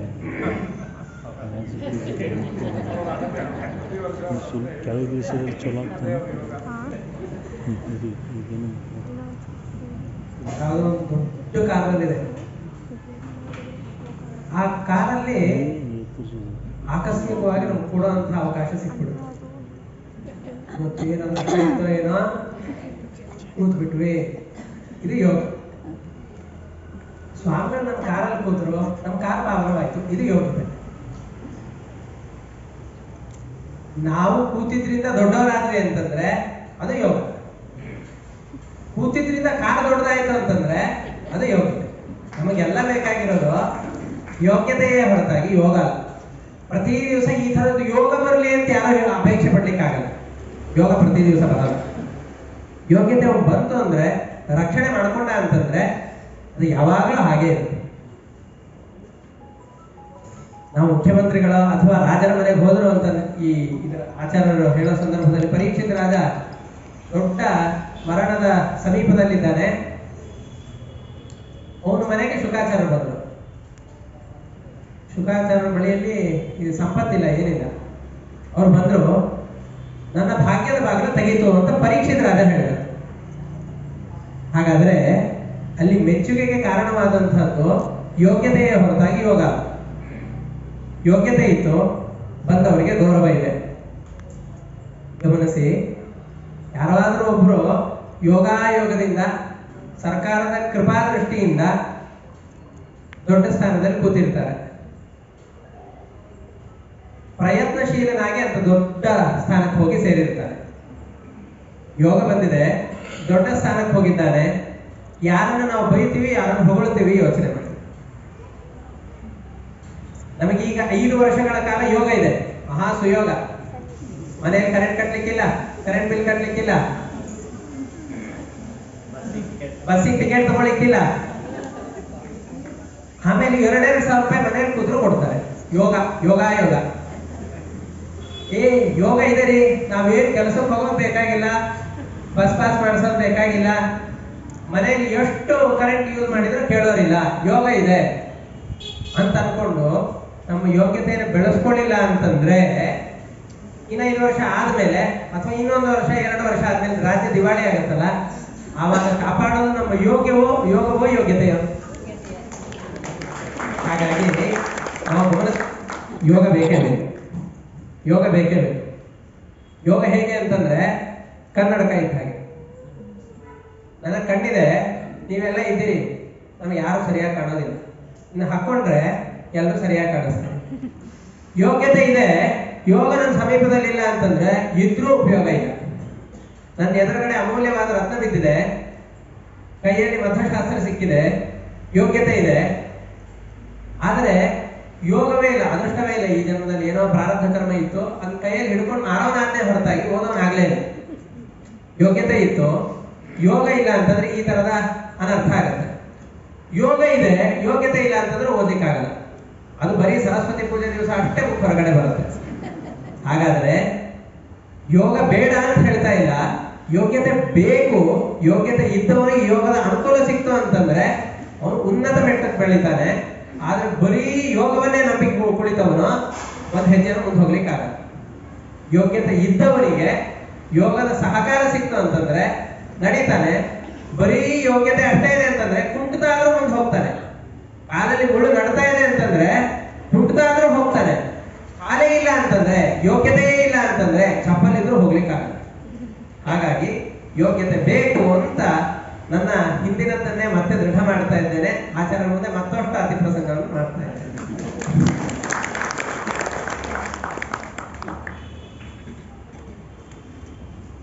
ಇಲ್ಲಿ ತನಕ ಅನೇಕ ವಿದ್ವಾಂಸರು ಯೋಗ ಯೋಗ್ಯತೆ ಒಂದು ಅರ್ಥದಲ್ಲಿ ನಾವು ಚಿಂತನೆಯನ್ನು ಮಾಡಿದ್ವಿ.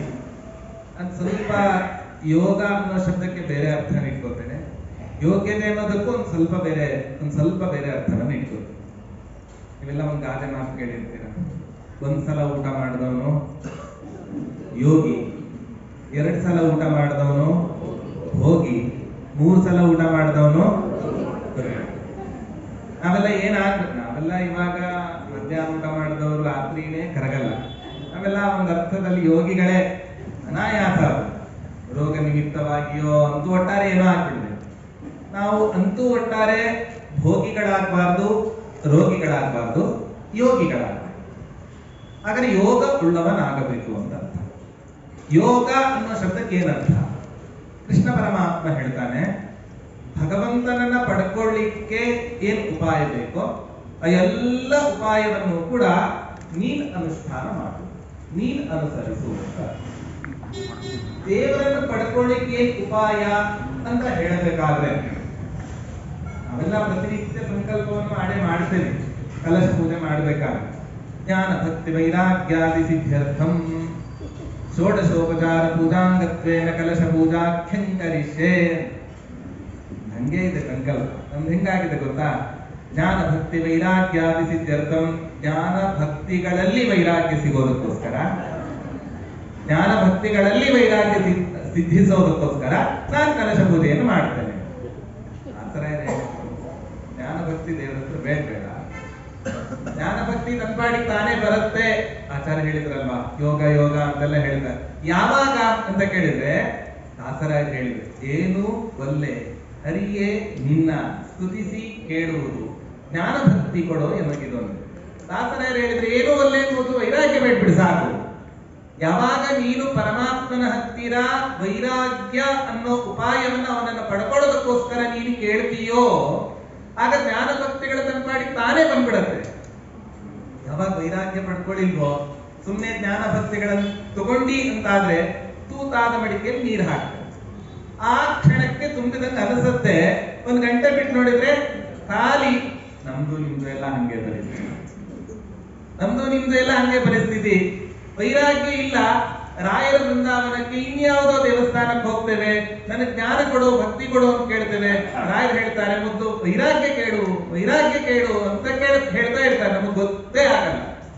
ಹಾಗಾದ್ರೆ ಏನ್ ಮಾಡ್ಬೇಕು ಅಂತ ಕೇಳಿದ್ರೆ, ಯಾವ ಈ ಭಗವಂತನನ್ನ ಪಡ್ಕೊಳ್ಳಿಕ್ಕೆ ಅಥವಾ ಭಗವಂತ ವಾಸ ಮಾಡ್ತಾ ಇರತಕ್ಕಂತ ಮೋಕ್ಷವನ್ನ ವೈಕುಂಠ ಲೋಕವನ್ನ ಪಡ್ಕೊಳ್ಳಿಕ್ಕೆ ಯೋಗ ಯಾವುದು? ಯೋಗ ವೈರಾಗ್ಯ, ಆಮೇಲೆ ಜ್ಞಾನ ಭಕ್ತಿಗಳನ್ನ ನಾವು ಪಡ್ಕೋಬೇಕು ಅಂತ ಅರ್ಥ ಇಲ್ಲಿ ಯೋಗ ಅನ್ನೋ ಶಬ್ದಕ್ಕೆ. ಇನ್ನು ಯೋಗ್ಯತೆ ಅನ್ನೋದಕ್ಕೂ ಕೂಡ ನಾನು ಸ್ವಲ್ಪ ಬೇರೆ ಅರ್ಥವನ್ನ ನಾನು ಇಟ್ಕೋತೇನೆ. ಯೋಗ್ಯತೆಯೂ ಕೂಡ ಅನೇಕ ಅರ್ಥವುಳ್ಳದಾಗಿದೆ. ಸುಮ್ಮನೆ ನಾನು ನಿಮಗೊಂದೊಂದ್ಸಲ ಗಮನಿಸ್ತೇನೆ. ಒಬ್ಬೊಬ್ಬರ ಯೋಗ್ಯತೆಯೂ ಕೂಡ ಭಿನ್ನ ಭಿನ್ನ. ಭಿನ್ನಾಷ್ಟ ಭಿನ್ನ ಧರ್ಮಾಷ್ಟ ಪದಾರ್ಥ ನಿಖಿಲ. ಒಬ್ಬೊಬ್ರು ಕೂಡ ಭಿನ್ನ ಭಿನ್ನ. ಯಾರ್ಯಾರ ಯೋಗ್ಯತೆಯನ್ನು ಯಾವಾಗ ಅಳಿಬೇಕು ಅನ್ನೋದು ನಮಗೂ ನಿಮಗೆಲ್ಲ ತುಂಬಾ ಚೆನ್ನಾಗಿ ಗೊತ್ತಿದೆ ಅಲ್ವಾ?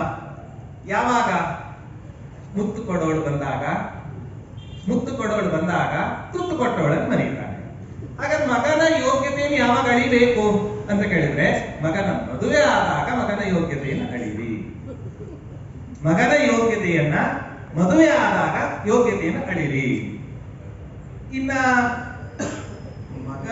ಮಗಳ ಯೋಗ್ಯತೆ ಯಾವಾಗ ಅಳಿಬೇಕು? ಮಗಳ ಯೋಗ್ಯತೆಯನ್ನ ಅವಳ ಹರೆಯ ವಯಸ್ಸಿನಲ್ಲಿ, ಅವಳ ಯೌವನದಲ್ಲಿ ಅವಳ ಯೋಗ್ಯತೆಯನ್ನ ನಾವು ತಿಳಿಬೇಕು ಅಂತ. ಇನ್ನ ಗಂಡನ ಯೋಗ್ಯತೆ ಯಾವಾಗ ಅಳಿಬೇಕು? ಬರೀ ಮಕ್ಕಳ ಯೋಗ್ಯತೆಯನ್ನ ಅಳಿತಾ ಕೂತ್ರೆ ಗಂಡ ಹೆಂಡತಿ ಯೋಗ್ಯತೆಯನ್ನು ಅಳಿಯೋರು ಯಾರು?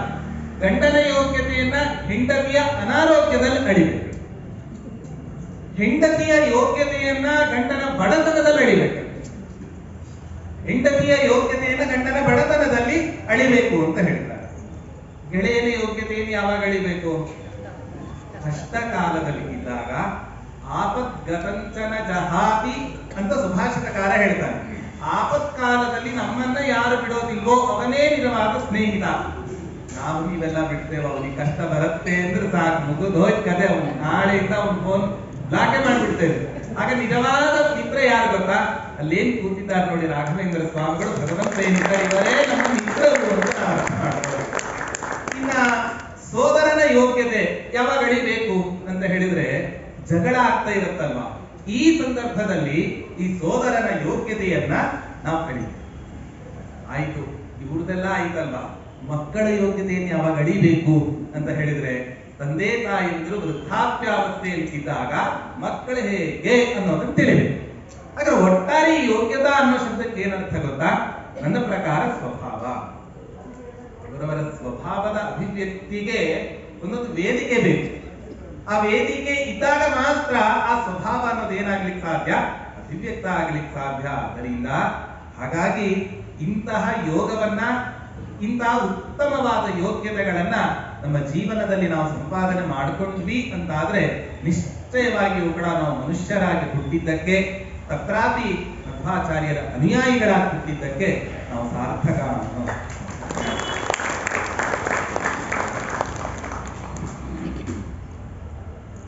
ಯೋಗ್ಯತೆ ಹಿಂಗೆ ತಿಳಿಯಬೇಕು ಅಂತ ತುಂಬ ಚೆನ್ನಾಗಿ ಭೀಮಸೇನಾಚಾರ್ಯ ಹೇಳಿದ್ರು.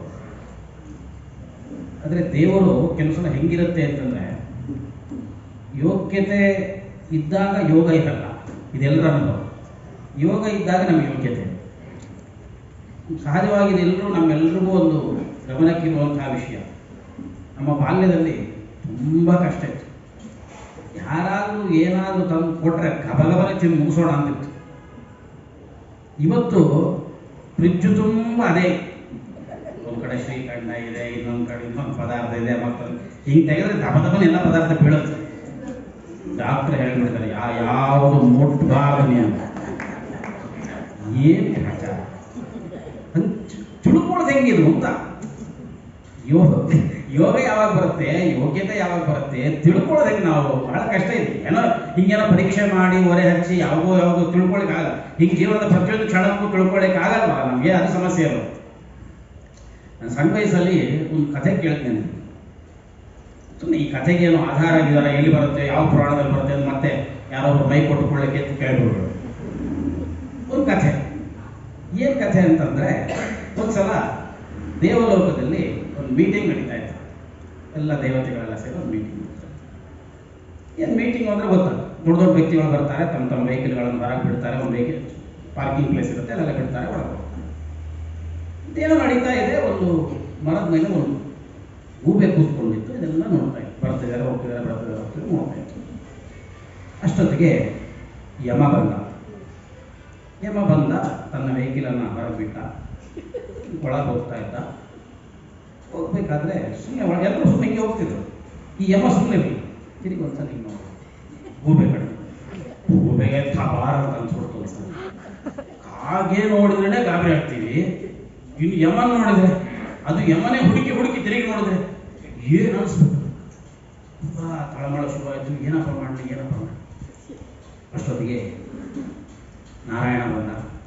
ಅವನ ವಾಹನ ಗರುಡ ನನ್ನ ಹೊರಗೆ ಬಿಟ್ಟ. ನಾರಾಯಣ ಒಳಗೆ ತಿರುಗಿ ನೋಡ್ಲಿಲ್ಲ, ಒಳಗೆ ನಾರಾಯಣ ತಿರುಗಿ ನೋಡಿದ್ದಾದ್ರೂ ಆಯಿತು, ಯಮ ನೋಡ್ಬಿಟ್ಟ. ಆಮೇಲೆ ನನ್ನ ನಾರಾಯಣ ನೋಡ್ದ, ಆ ದೋಷ ಪರಿಹಾರ ಆಯ್ತು ಅನ್ಕೋಬೇಕು. ದೇವರ ಈ ಕಡೆ ತಿರುಗಿ ನೋಡಲೇ ಇಲ್ಲ, ಸೀದಾ ಒಳಗೆ ಹೋಗ್ಬೇಕು. ಇನ್ನೂ ಗಾಬರಿ ಇನ್ನೂ ಜಾಸ್ತಿ ಆಗುತ್ತೆ. ಇಲ್ಲಿ ಈ ಗೂಬೆ ಬಂದ್ಬಿಟ್ಟು ಗರುಡನ ಹತ್ರ ಮಾತಾಡೋಕೆ ಶುರು ಮಾಡ್ತು. ಒತ್ತಾಟ. ಗರುಡ ಕೇಳೋದು, ಮುಖ ನೋಡ್ತಾನೆ, ಏನು ಇಷ್ಟು ಗಾಬರಿ ಆಗಿದೆಯಲ್ಲ, ಏನು ಕಥೆ, ಯಾಕೆ ಹಿಂಗಾಯ್ತು ಅಂತ ಕೇಳ. ಅದಕ್ಕೆ ಅವನು ಹೇಳ್ದ, ಇಲ್ಲ ಇಲ್ಲೇ ಕೂತಿದ್ದೆ ನಾನು ಗಿಡದ ಮೇಲೆ. ಯಮ ನನ್ನನ್ನು ನೋಡಿ, ಬರೀ ನೋಡಲೂ ಇಲ್ಲ, ಬರೀ ನೋಡೋದು ಮಾತ್ರ ನೋಡಿ ಸ್ವಲ್ಪ ಒಂದು ಸ್ಮೈಲ್ ಕೊಟ್ಟೊಳಗೆ. ಏನು ಅನ್ಕೋಬೇಕು ಹೇಳ್ತಿದ್ದೆ, ಇದಕ್ಕೆ ಏನು ಅನ್ಕೋಬೇಕು ಪಾಪ, ಎಷ್ಟು ಗಾಬರಿ ಆಗಿರ್ಬೇಕು ಅದಕ್ಕೆ, ಏನು ಕಥೆ. ಗರುಡನಿಗೆ ಅರ್ಥ ಆಯಿತು, ಈ ವಿಷಯಗಳು ಕೂಡ ಅರ್ಥ ಆಯಿತು. ಮೇ ಬಿ ಹೀಗಾಗಿರುತ್ತೆ. ಏನು ಅಂತಂದರೆ, ಯಮ ಇವತ್ತು ಮನೆಯಿಂದ ಹೊರಗೆ ಬರಬೇಕಾದ್ರೆ ಒಂದೊಂದು ಲಿಸ್ಟ್ ಇರುತ್ತೆ, ಒಂದು ನೋಟ್ಬುಕ್ ಇರುತ್ತೆ. ಇವತ್ತು ಯಾರ್ಯಾರು ಬರೋರಿದ್ದಾರೆ ನಮ್ಮ ಹತ್ರಕ್ಕೆ ಅಂತ ಇರುತ್ತೆ. ಯಾರ್ಯಾರು ಬರೋರಿದ್ದಾರೆ ಯಮ ಲೋಕಕ್ಕೆ ನೋಡೋಣ, ಯಾರ್ಯಾರು ಆಯುಷ್ಯ ಮುಗಿತಾ ಇದೆ ನೋಡಿರ್ತಾನೆ. ಪ್ರಾಯ ಆ ಮುಗಿದವ್ರ ಪೈಕಿ ನಿಂದು ಆ ಲಿಸ್ಟಲ್ಲಿ ಹೆಸರಿರಬೇಕು. ಹಾಗಾಗಿ ಯಾಕೆ ತಿರುಗಿ ನೋಡೋದ, ನಕ್ಕೆ ಯಾಕೆ ತಿರುಗಿ ನೋಡಿದ್ದು ಓಕೆ, ನಕ್ಕೆ ಯಾಕೆ ಅಂತಂದರೆ ನನ್ನ ಕೆಲಸ ಬಹಳ ಸಲೀಸಾಯ್ತು. ಮೀಟಿಂಗ್ ಮುಗಿಸ್ಕೊಂಡು ಹೋಗ್ಬೇಕಾದ್ರೆ ಹಿಡ್ಕೊಂಡು ಹೋಗೇ ಬಿಡ್ಬೋದು ಅಂತ ಅಂದ್ಕೊಂಡ. ಹಾಗಾಗಿ ನಕ್ಕು ಒಳಗೋದ ಅಂತ ಇಷ್ಟು ಆ ವಿಷಯವನ್ನ ಇಷ್ಟ ಆಗಿ ಅದು ಹೇಳಿತು. ಏನು ಮಾಡಲಿ ಹಾಗಾದ್ರೆ ಯಮ ಬರೋದು, ಏನು ಮಾಡಲಿ ನಾನು? ಯಾರು ಹೇಳಿದ್ರೆ, ನೀನು ಯೋಚನೆ ಮಾಡಬೇಡ, ಏನಾದರೂ ಮಾಡ್ತೀನಿ, ನೀನು ಯಮನ್ ಕಣ್ಣಿಗೆ ಕಾಣಿಸ್ಬೇಕು, ಹಂಗೆ ನಾನು ನೋಡ್ಕೋತೀನಿ. ಸರಿ ಆಯ್ತು, ಏನು ಮಾಡ್ಬೋದು? ಈ ಮೀಟಿಂಗ್ ಮುಗಿಯೋದ್ರೊಳಗಡೆ ನನ್ನ ಬೆನ್ನ ಮೇಲೆ ಕೂತ್ಕೋ, ಸೀದಾ ಕರ್ಕೊಂಡು ಹೋಗ್ತೀನಿ. ಹಿಮಾಲಯ ಪರ್ವತದಲ್ಲಿ ಒಂದು ಗುಹೆ ಇದೆ, ಆ ಗುಹೆಯೊಳಗಡೆ ನಿನ್ನನ್ನು ಒಳಗೆ ಮುಚ್ಚಿಟ್ಬಿಟ್ಟು ಯಾರು ನಿನ್ನನ್ನು ನೋಡಬಾರ್ದು, ಹಂಗೆ ಮುಚ್ಚಿಟ್ಬಿಟ್ಟು ವಾಪಸ್ ಬರ್ತೀನಿ. ನೀನು ತಲೆ ಕೆಡಿಸ್ಬೇಡ, ನೀನು ಧೈರ್ಯವಾಗಿ ಬಡಿಕೆ ಬಡ ಪ್ರಾಣಿ ಅಂತ ಅಂದ್ಕೊಂಡು ಗರುಡನ ಬೆನ್ನಿನ ಮೇಲೆ ಕೂತ್ಕೊಂಡು ದರದರ ಕರ್ಕೊಂಡು ಹೋದ. ಹಿಮಾಲಯ ಬೆಟ್ಟದ ಒಳಗಡೆ ಇಟ್ಟ ಆ ಗುಹೆ ಅದನ್ನು ಮುಚ್ಚಿ ಗರುಡ ವಾಪಸ್ ಬಂದು. ಅಷ್ಟೊತ್ತಿಗೆ ಮೀಟಿಂಗ್ ಮುಗಿದೋಗಿತ್ತು, ಎಲ್ಲರೂ ಹೊರಗೆ ಬರ್ತಿದ್ರು. ಗರುಡನಿಗೂ ಒಂದು ಕುತೂಹಲ ಇತ್ತಲ್ಲ, ತಾನು ಅಂದ್ಕೊಂಡದ್ದು ಸರಿನಾ, ನಾನೇನೋ ಒಂದು ಅಂದ್ಕೊಂಡಿದ್ದ, ಹಿಂಗೆ ಬಂದು ಹಿಂಗೆ ಅಂದ್ಕೊಂಡಿದ್ದು ಸರಿನಾ ಅಂತ ಹೋಗಿ ಯಮನ್ ಕೇಳೋದು. ಹೀಗೆ ಇಲ್ಲೊಂದು ಗೂಬೆ ಕೂತ್ಕೊಂಡಿತ್ತಲ್ಲ, ಹೌದು ಸರಿ, ನೀನು ನೋಡಿ ನಕ್ಕಿ ಅಂತಲ್ಲ, ಯಾಕೆ? ಯಮ ಅಂದ, ಏನಿಲ್ಲ, ನೀನು ಅಂದ್ಕೊಂಡಿದ್ದು ಸರಿ ಇದೆ, ಮನೆಯಿಂದ ಹೊರಗೆ ಬರ್ಬೇಕಾದ್ರೆ ಯಾರ್ಯಾರು ಆಯುಷ್ಯ ಮುಗಿಯುತ್ತೆ ಅಂತ ಅಂದ್ಕೊಂಡು ನೋಡ್ಕೊಂಡು ಬಂದೆ, ಇದ್ರದ್ದು ಆಯುಷ್ಯ ಮುಗಿಯುತ್ತೆ ಅಂತಿತ್ತು. ನನಗೆ ಆಶ್ಚರ್ಯ ಏನಾಯಿತು ಅಂತಂದರೆ, ಈ ಗೂಬೆ ಹಿಮಾಲಯ ಪರ್ವತದಲ್ಲಿರುವಂತಹ ಗುಹೆಯಲ್ಲಿರುವಂತಹ ಒಂದು ಸಿಂಹದ ಕೈಯಲ್ಲಿ ಸಾಯುತ್ತೆ ಅಂತಿತ್ತು, ಇಲ್ಲಿ ಕೂತ್ಕೊಂಡಿದೆ ಹೆಂಗ್ ಸಾಯುತ್ತೆ ಅಂತ ನನಗೆ ಗಾಬರಿ ಆಯ್ತು. ಅದಕ್ಕೆ ನಕ್ಬಿಟ್ಟೆ ನಾನು. ಈಗ ಗರುಡನಿಗೆ ಏನ್ ಅನ್ಸಬೇಕು, ಹೆಂಗ್ ತಲೆ ಚಚ್ಕೋಬೇಕು. ಹಂಗಾಗಿ ಇದೆಷ್ಟು ಹೇಳಿದಷ್ಟು ಸುಲಭ ಇಲ್ಲ ಅರ್ಥ ಮಾಡ್ಕೊಳ್ಳಿಕ್ಕೆ. ಯೋಗ ಯೋಗ್ಯತೆ ಅದು ಬರ್ತಿರುತ್ತೆ ಹೋಗ್ತಿರುತ್ತೆ, ಅದನ್ನ ಎಂಜಾಯ್ ಮಾಡಬೇಕು ಅಷ್ಟು ಬಿಟ್ರೆ ನಾವು ದುರ್ಬಿನ್ ಇಟ್ಕೊಂಡು ಹಿಂಗೆ ನೋಡ್ಕೊಳ್ಳಿಕ್ಕಂತೂ ಸಾಧ್ಯ ಆಗೋದಿಲ್ಲ ಅಂತ ಪ್ರಾಯ ನನಗೆ ಅನ್ಸುತ್ತೆ. ಆಚಾರ್ಯರು ಸುಂದರವಾದ ಕಥೆಯನ್ನ ಹೇಳಿ, ನಮ್ಮ ಉತ್ತಲ್ಲಾಚಾರ್ಯರಂತೂ ವಿಶೇಷವಾಗಿ ಯೋಗ ಹಾಗೂ ಯೋಗ್ಯತೆಗೆ ಬೇರೆ ವ್ಯೂನಲ್ಲೇ ಅದರ ವಿವರಣೆಯನ್ನು ಕೊಟ್ಟರು. ಸಾಮಾನ್ಯವಾಗಿ ವೈರಾಗ್ಯವನ್ನು ಸಂಪಾದನೆ ಮಾಡಬೇಕಾದದ್ದು ಕರ್ತವ್ಯ ಕರ್ಮ. ಆದರೆ ಅವರವರ ಕೆಲಸವನ್ನು ಶ್ರದ್ಧೆಯಿಂದ ಮಾಡೋದೇ ಅದೊಂದು ದೇವರ ಪೂಜೆ ಅಂತ. ಸಾಮಾನ್ಯವಾಗಿ ಕಾಯಕವೇ ಕೈಲಾಸ ಅಂತ ನಾವು ಬಸವಣ್ಣನವರು ಹೇಳಿದ್ದು ಅಂತ. ಕರ್ಮಣ್ಯೇವಾಧಿಕಾರಸ್ಥೆ ಅಂತ ಗೀತೆಯಲ್ಲಿ ಭಗವಂತ ಹೇಳಿದ. ನಿನಗೆ ಕೊಟ್ಟ ಕೆಲಸವನ್ನ ಶ್ರದ್ಧೆಯಿಂದ ಮಾಡೋದೇ ಪೂಜೆ. ಅದರಲ್ಲಿ ವೈರಾಗ್ಯ ಇರಬಾರದು. ಯಾಕೆಂದ್ರೆ ಎಲ್ಲರೂ ವೈರಾಗ್ಯನ ಕೇಳಿದ್ರೆ ಸ್ವಲ್ಪ ಕಷ್ಟ ಇದೆ. ಬಾರ್ಡರ್ ಸೆಕ್ಯೂರಿಟಿ ಫೋರ್ಸು ಅಲ್ಲಿ ನಿಂತಿರ್ತಾರೆ, ಯಾರೋ ನಮ್ಮ ಚೀನಾನೋ ಅಥವಾ ನಮ್ಮ ಚೀನಾ ಅಲ್ಲ, ನಮ್ಮ ಪಕ್ಕದಲ್ಲಿರುವ ಚೀನಾ ಟೆರರಿಸ್ಟ್ಗಳು ಪಾಕಿಸ್ತಾನಿ ಅಟ್ಯಾಕ್ ಮಾಡಲಿಕ್ಕೆ ಬಂದಾಗ ಈ ದೇಶದ ಮೇಲೆ ಅಲ್ಲಿರೋರು ಫೋನ್ ಮಾಡ್ತಾರೆ. ತಕ್ಷಣ ನಮ್ಮ ರಾಜನಾಥ್ ಸಿಂಗ್ ಅವರನ್ನ ಭೇಟಿ ಮಾಡ್ತಾರೆ ಫೋನಲ್ಲಿ. ಈ ಥರ ನಮ್ಮ ಮೇಲೆ ಬಾಂಬ್ ಗಿಂಬ್ ಹಾಕೋರಿದ್ದಾರೆ, ನಾವು ಅದಕ್ಕೆ ಪ್ರತೀಕಾರವನ್ನು ಮಾಡೋದಾ? ಎಲ್ಲ ಒಂದು ನಿಮಿಷದಲ್ಲಿ ಆಗುವಂಥ ಕೆಲಸ. ಅಲ್ಲಿ ವೈರಾಗ್ಯ ಇರಬಾರದು. ಅವ್ರು ರಾಜನಾಥ್ ಸಿಂಗ್ ಅವರು ಏನಿಲ್ಲ, ವ್ಯಾಸರಾಜರ ವಾದಿರಾಜರ ಸುಖೇಂದ್ರರ ಆರಾಧನೆ ನಡೀತಾ ಇದೆ, ನೀವೆಲ್ಲರೂ ಶ್ರೀಪಾದರಾಜರ ಸ್ಮರಣೆ ಮಾಡ್ರಿ. ಇಟ್ಟಂಗೆ ಇರೋದೇನೋ ಎನ್ನ ಧ್ವರಯೇ ಎಲ್ರಿಗೂ ಇಲ್ಲ. ನಾವು ಸಾಯ್ತೀವಿ, ಅವರಲ್ಲ. ಸರಿ, ಇವರಿಗೆ ರಾಜನಾಥ್ ಸಿಂಗ್ ಅವರಿಗೆ ಯಾವುದೋ ಈ ಆಚಾರ ಪುರಾಣ ಕೇಳಿ ಹಾಳಾಗಿದ್ದಾರೆ ಅಂತೇಳಿ ಮೋದಿ ಫೋನ್ ಮಾಡಿದ್ರೆ ಹೀಗಾಗಿದೆಯಾ, ಅವರೆಲ್ಲ ಅಟ್ಯಾಕ್ ಮಾಡ್ಲಿಕ್ಕೆ ಬರ್ತಿದ್ದಾರೆ. ರಾಜನಾಥ್ ಸಿಂಗು ಹೀಗಂದ್ರ. ನಾ ಇನ್ನೊಂದು ಹೇಳ್ತೀನಿ, ಪುರಂದರದಾಸರದು, ನಮ್ಮ ನರ ಚಿತ್ತಕ್ಕೆ ಬಂದದ್ದು ನವಲೇಶರಡೆಯದು ಹರಿ ಚಿತ್ತ ಸತ್ಯ ಅಂತ ಸತ್ತೋಗ್ರಿ. ವಿಹಿತೋ ಎಸ್ಸೆ ಅಧರ್ಮ ಅಂತ ಆಚಾರ್ಯರು ಈ ಪಂಚಮ ಸ್ಕಂದ ಭಾಗವತದಲ್ಲಿ ಈ ಪ್ರಶ್ನೆಯನ್ನು ಮಾಡಿಕೊಂಡಿದ್ದಾರೆ. ತನ್ನ ಪಾಡಿಗೆ ತಾನು 23-24 ವರ್ಷದ ತರುಣ ಪ್ರಿಯವ್ರತ ರಾಜ ವೈರಾಗ್ಯವೇ ದೊಡ್ಡದು ಅಂತ ಆಪ್ಟ್ ಮಾಡಿಕೊಂಡ್ರೆ ಪ್ರಮದೇವರು ಅಂದ್ರೆ ಇದು ತಪ್ಪು ಅಂದ್ರು. ಇಡೀ ಸಮಗ್ರ ಭಾಗವತ ಹೊರಟಿದ್ದೆ ವೈರಾಗ್ಯ ವೈರಾಗ್ಯ ವೈರಾಗ್ಯ ಅಂತ. ಅವನು ಆಪ್ಟ್ ಮಾಡಿಕೊಂಡ್ರೆ ಬೇಡ. ಯಾಕೆ ಬೇಡ ಅಂದದ್ದು? ಯಾಕೋ ಸರಿ ಇಲ್ಲ. ಈ ಮನೇಲಿ ಹೀಗೆ ಮಾಡ್ತಿರ್ತೀವಿ ಕೆಲವರು. ನಮ್ದೇನು ಗೊತ್ತಾ, ಅವ್ರು ಏನ್ ಮಾಡ್ತಾರೋ ಅದನ್ನು ಬೈಯೋದು. ಪೂಜೆ ಗೀಜೆ ಮಾಡದೇ ಇದ್ರೆ ಹಾಳಾಗಿ ಹೋಗ್ರಿ, ಪೂಜೆ ಇಲ್ಲ ಪುರಸ್ಕಾರ ಇಲ್ಲ, ಬರೀ ಟಿವಿ ನೋಡೋದು. ಸರಿ, ಅವ್ನು ಬಯಸ್ಕೊಂಡು ಪೂಜೆ ಶುರು ಮಾಡ. ಆಯ್ತಾ, ಇನ್ ದೇವ್ರ ಬಿಟ್ಟು ನೀನು ಆಚೆ ಬರಲೇ ಬೇಡ, ದೇವರೇ ದಿಕ್ಕು ನೀನು. ಅವನಂತ ಪೂಜೆ ಮಾಡದೇ ಇದ್ರು ಬೈತೀರಿ, ಪೂಜೆ ಮಾಡಿದ್ರು ಬೈತೀರಿ, ನಾ ಏನ್ ಮಾಡ್ಬೇಕು? ಹಾಗೆ ವಿರಕ್ತನಾದ್ರೆ ವೈರಾಗ್ಯ ಬೇಡ ಅನ್ನೋದು. ವೈರಾಗ್ಯ ಇದ್ರೆ ನೀನು ಹಾಳಾಗ್ತಾ ಇದೆ. ಆಚಾರ್ಯರಂದ್ರು ಯಾರಿಗೆ ಯಾವುದು ಧರ್ಮವೋ ಅದನ್ನೇ ಮಾಡಬೇಕು. ಅದೇ ದೇವರ ಪೂಜೆ. ಈಗ ನೋಡಿ, ಈಗ ಬೆಳಗ್ಗೆ ಅಲ್ಲ ಪರವಾಗಿಲ್ಲ, ನಾಳೆ ಬೆಳಗ್ಗೆ ಒಂದು ಉಪನ್ಯಾಸ ಆಗತ್ತೆ, ವಾದಿರಾಜರ ಆರಾಧನೆ, ಒಂದು 300 ಜನ ಕೂತಿದ್ದಾರೆ. 300 ಜನ ಕೂತಾಗ ಹೇಳೋರಿಗೆ ತುಂಬಾ ಸಂತೋಷ. ಅದೇ ಅಡಿಗೆ ಅವರು ವಿತ್ ಗ್ಯಾಂಗ್ ಇಲ್ಲೇ ಎದುರು ಕೂತ್ ಬಿಟ್ರೆ ನೀವು ಉಪನ್ಯಾಸ ಮಾಡೋವರೆಗೂ ನಾವು ಒಲೆ ಹಚ್ಚಲ್ಲ ಅಂತ ಗೋವಿಂದ ಇಲ್ಲ. ಇನ್ನು ಅಲಂಕಾರ ಆಗೋದು ಯಾವಾಗ? ಅದು ನಮ್ಮ ಆರಾಧನೆನೋ ವಾದರಾಜರ ಆರಾಧನೆನೋ ಪ್ರಶ್ನೆಗಳು. ದಯಮಾಡಿ ನಿನ್ನ ಕೆಲಸ ನೀನು ಮಾಡಪ್ಪ. ಅವರವರ ಕೆಲಸ. ಅವನಿಗೆ ಪುರಾಣ ಕೇಳಿದ್ದಕ್ಕಿನ್ನ 350-400 ಜನ ಹಸಿದ ಹೊಟ್ಟೆಗೆ ಅನ್ನ ಹಾಕ್ತಾನಲ್ಲ, ಅದೊಂದು ದೊಡ್ಡ ಪೂಜೆ ಅದು. ಸೊ ನಾವು ಯಾವುದನ್ನ ಮಾಡಬೇಕೋ ಅದನ್ನ ಮಾಡೋದು ದೊಡ್ಡ ಪೂಜೆ. ಆ ಯೋಗ್ಯತೆ ನಮಗೆ ಮಿನಿಮಮ್ ಗೊತ್ತಿರುತ್ತೆ. ನಾನು ಇಷ್ಟನ್ನ ಮಾಡಬಲ್ಲೆ, ನನಗೆ ಒಂದು 10 ಪ್ರದಕ್ಷಿಣೆ ಹಾಕ್ಲಿಕ್ಕೆ ಯೋಗ್ಯತೆ ಇದ್ರೆ 10 ಹಾಕ್ಬೇಕು. ನಮ್ಮನೆ ಪಕ್ಕದವ್ರು 108 ಪ್ರದಕ್ಷಿಣೆ ಹಾಕಿದ್ದಾರೆ ಅಂತ ಸ್ಪೀಡಾಗಿ 108 ಹಾಕಿ ಎಲ್ಲಿ ಬರ್ತಾ ಆಂಬ್ಯುಲೆನ್ಸ್ ಅಲ್ಲೇ ಕರ್ಕೊಂಡು ಬಂದ್ವಿ, ಬೇಡ ಅಂದ್ರೂ ಕೇಳಲಿಲ್ಲ. ಅದಪ್ಪ ನನ್ನ ಯೋಗ್ಯತೆಗೆ ತಕ್ಕಂತೆ ನನ್ನ ದೈನಂದಿನದ ಶೈಲಿ. ಆದ್ರೆ ನಾನು ಸೋಂಬೇರಿತನದಿಂದ ಅದನ್ನ ಸಣ್ಣದನ್ನ ಆಫ್ ಮಾಡ್ಕೊಳ್ಬಾರ್ದು. ನನ್ನ ಶಕ್ತಿ, ನನ್ನ ಯೋಗ್ಯತೆ ನನಗೆ ಪರಿಚಯ ಇರುತ್ತೆ. ಅದನ್ನ ಮಾಡ್ತಾ ಮಾಡ್ತಾ ಗ್ಯಾರಂಟಿ ದೇವರು ಒಂದಲ್ಲ ಒಂದಿನ ಯೋಗವನ್ನು ಕೊಡ್ತಾನೆ. ಇಷ್ಟೆಲ್ಲ ನೀನು ಮಾಡಿದೆಯಲ್ಲ, ನಿನ್ನ ರೋಗವನ್ನು ದೂರ ಮಾಡಿ, ಯೋಗ ಅಂದ್ರೆ ದೇವರ ಸಾಮೀಪ್ಯ, ದೇವರ ಕೃಪಾ ಕಟಾಕ್ಷ ಬೀಳುವಂತೆ ಅಂತ ಬಹಳ ಸುಂದರವಾಗಿ ಇಬ್ಬರು ವಿದ್ವಾಂಸರು ನಿರೂಪಣೆ ಮಾಡಿದ್ದಾರೆ. ನನ್ನ ಬಲಪಂಥೀಯರು, ಇವರು ಎಡಪಂಥೀಯರು ಅಂದ್ರೆ ಎಡದಲ್ಲಿ ಇದ್ದಾರೆ ಅಂತ, ಎಲ್ಲರೂ ಬಲಿಷ್ಠ ಪಂಥೀಯರೇ. ಇನ್ನ ಅವರೆರಡು ವಿಷಯವನ್ನು ಮಂಡನೆ ಮಾಡಿದ ಮೇಲೆ ಈ ಕಾರ್ಯಕ್ರಮವನ್ನ 8ಕ್ಕೆ ಮುಗಿಸ್ತೀವಿ. ಆ ಯೋಗ ನಿಮಗೆ ಇದೆ, 8ಕ್ಕೂ ಕೂಡೋದು, 8ಕ್ಕೆ ಏಳೋ ಯೋಗವೂ ಇದೆ, ಯಾರು ಭಯಪಡೋದು ಬೇಡ.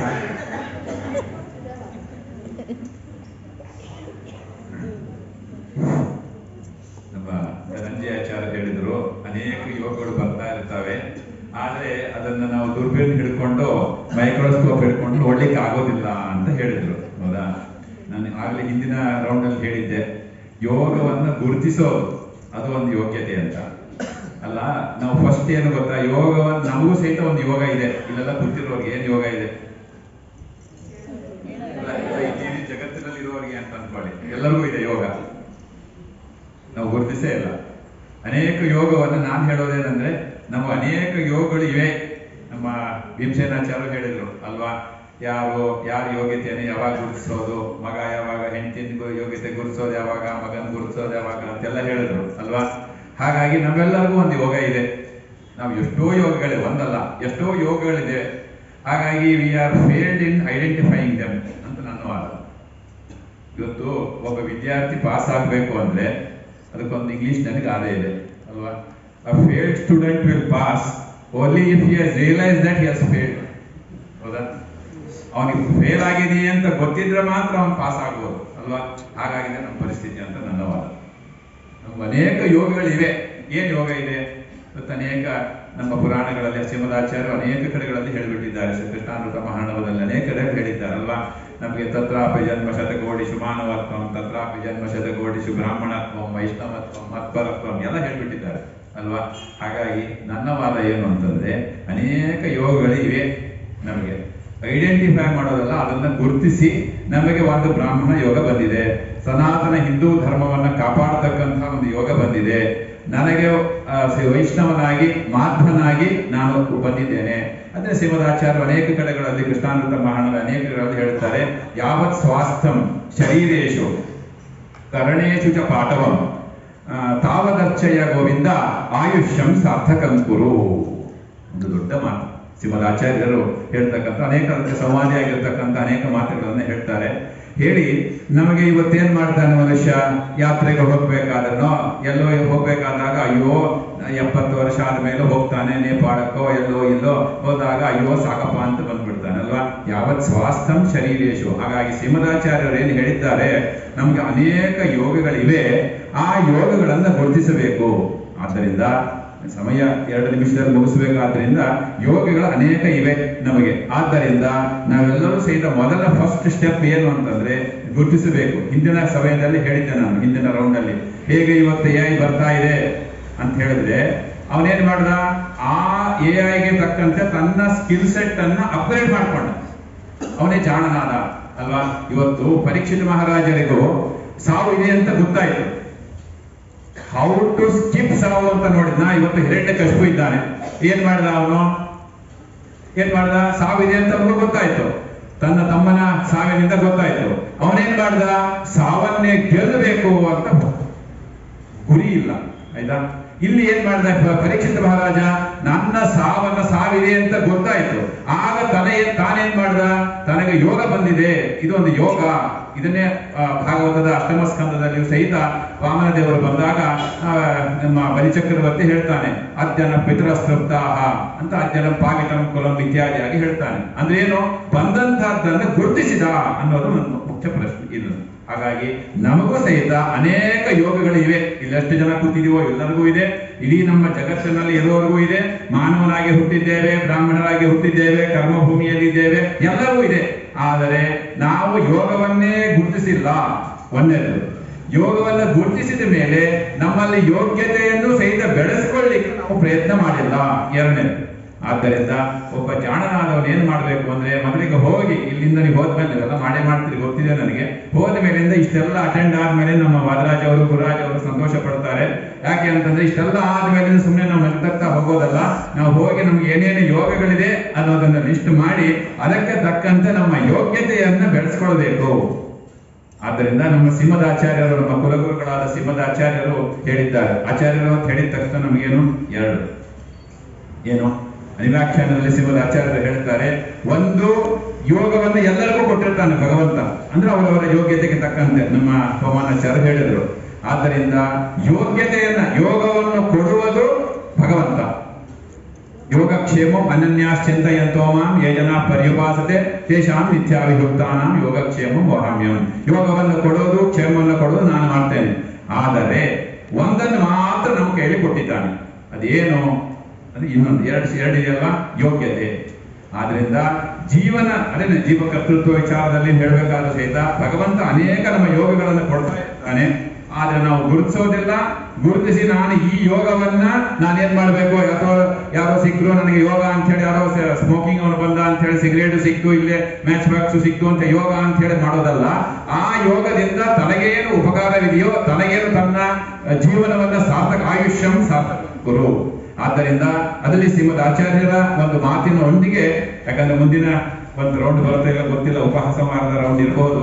ಆದ್ದರಿಂದ ಹಾಗಾಗಿ ಅಲ್ಲಿ ನಾವು ಸಾರ್ಥಕಗೊಳಿಸಿಕೊಳ್ತಕ್ಕಂತಹ ಯೋಗ ಇದೆ ಅಂತ ತಿಳಿದು ಆ ಯೋಗ್ಯತೆಯನ್ನ ಬೆಳೆಸ್ಕೊಳ್ಳೋದೇನಿದೆಯಲ್ಲ ಅದೇ ನಿಜವಾದ ಜೀವನ ಒಂದು ವಿಶೇಷವಾಗಿರ್ತಕ್ಕಂತಹ ಪ್ರಯತ್ನವಾಗಬೇಕು. ಆದ್ದರಿಂದ ಯೋಗವೂ ಬೇಕು, ಯೋಗ್ಯತೆಯೂ ಬೇಕು ಅಂತ ಶ್ರೀಮದ್ ಆಚಾರ್ಯರು ಎರಡು ಬೆರಳನ್ನ ತೋರಿಸಿ ಹೇಳಿದ್ದಾರೆ.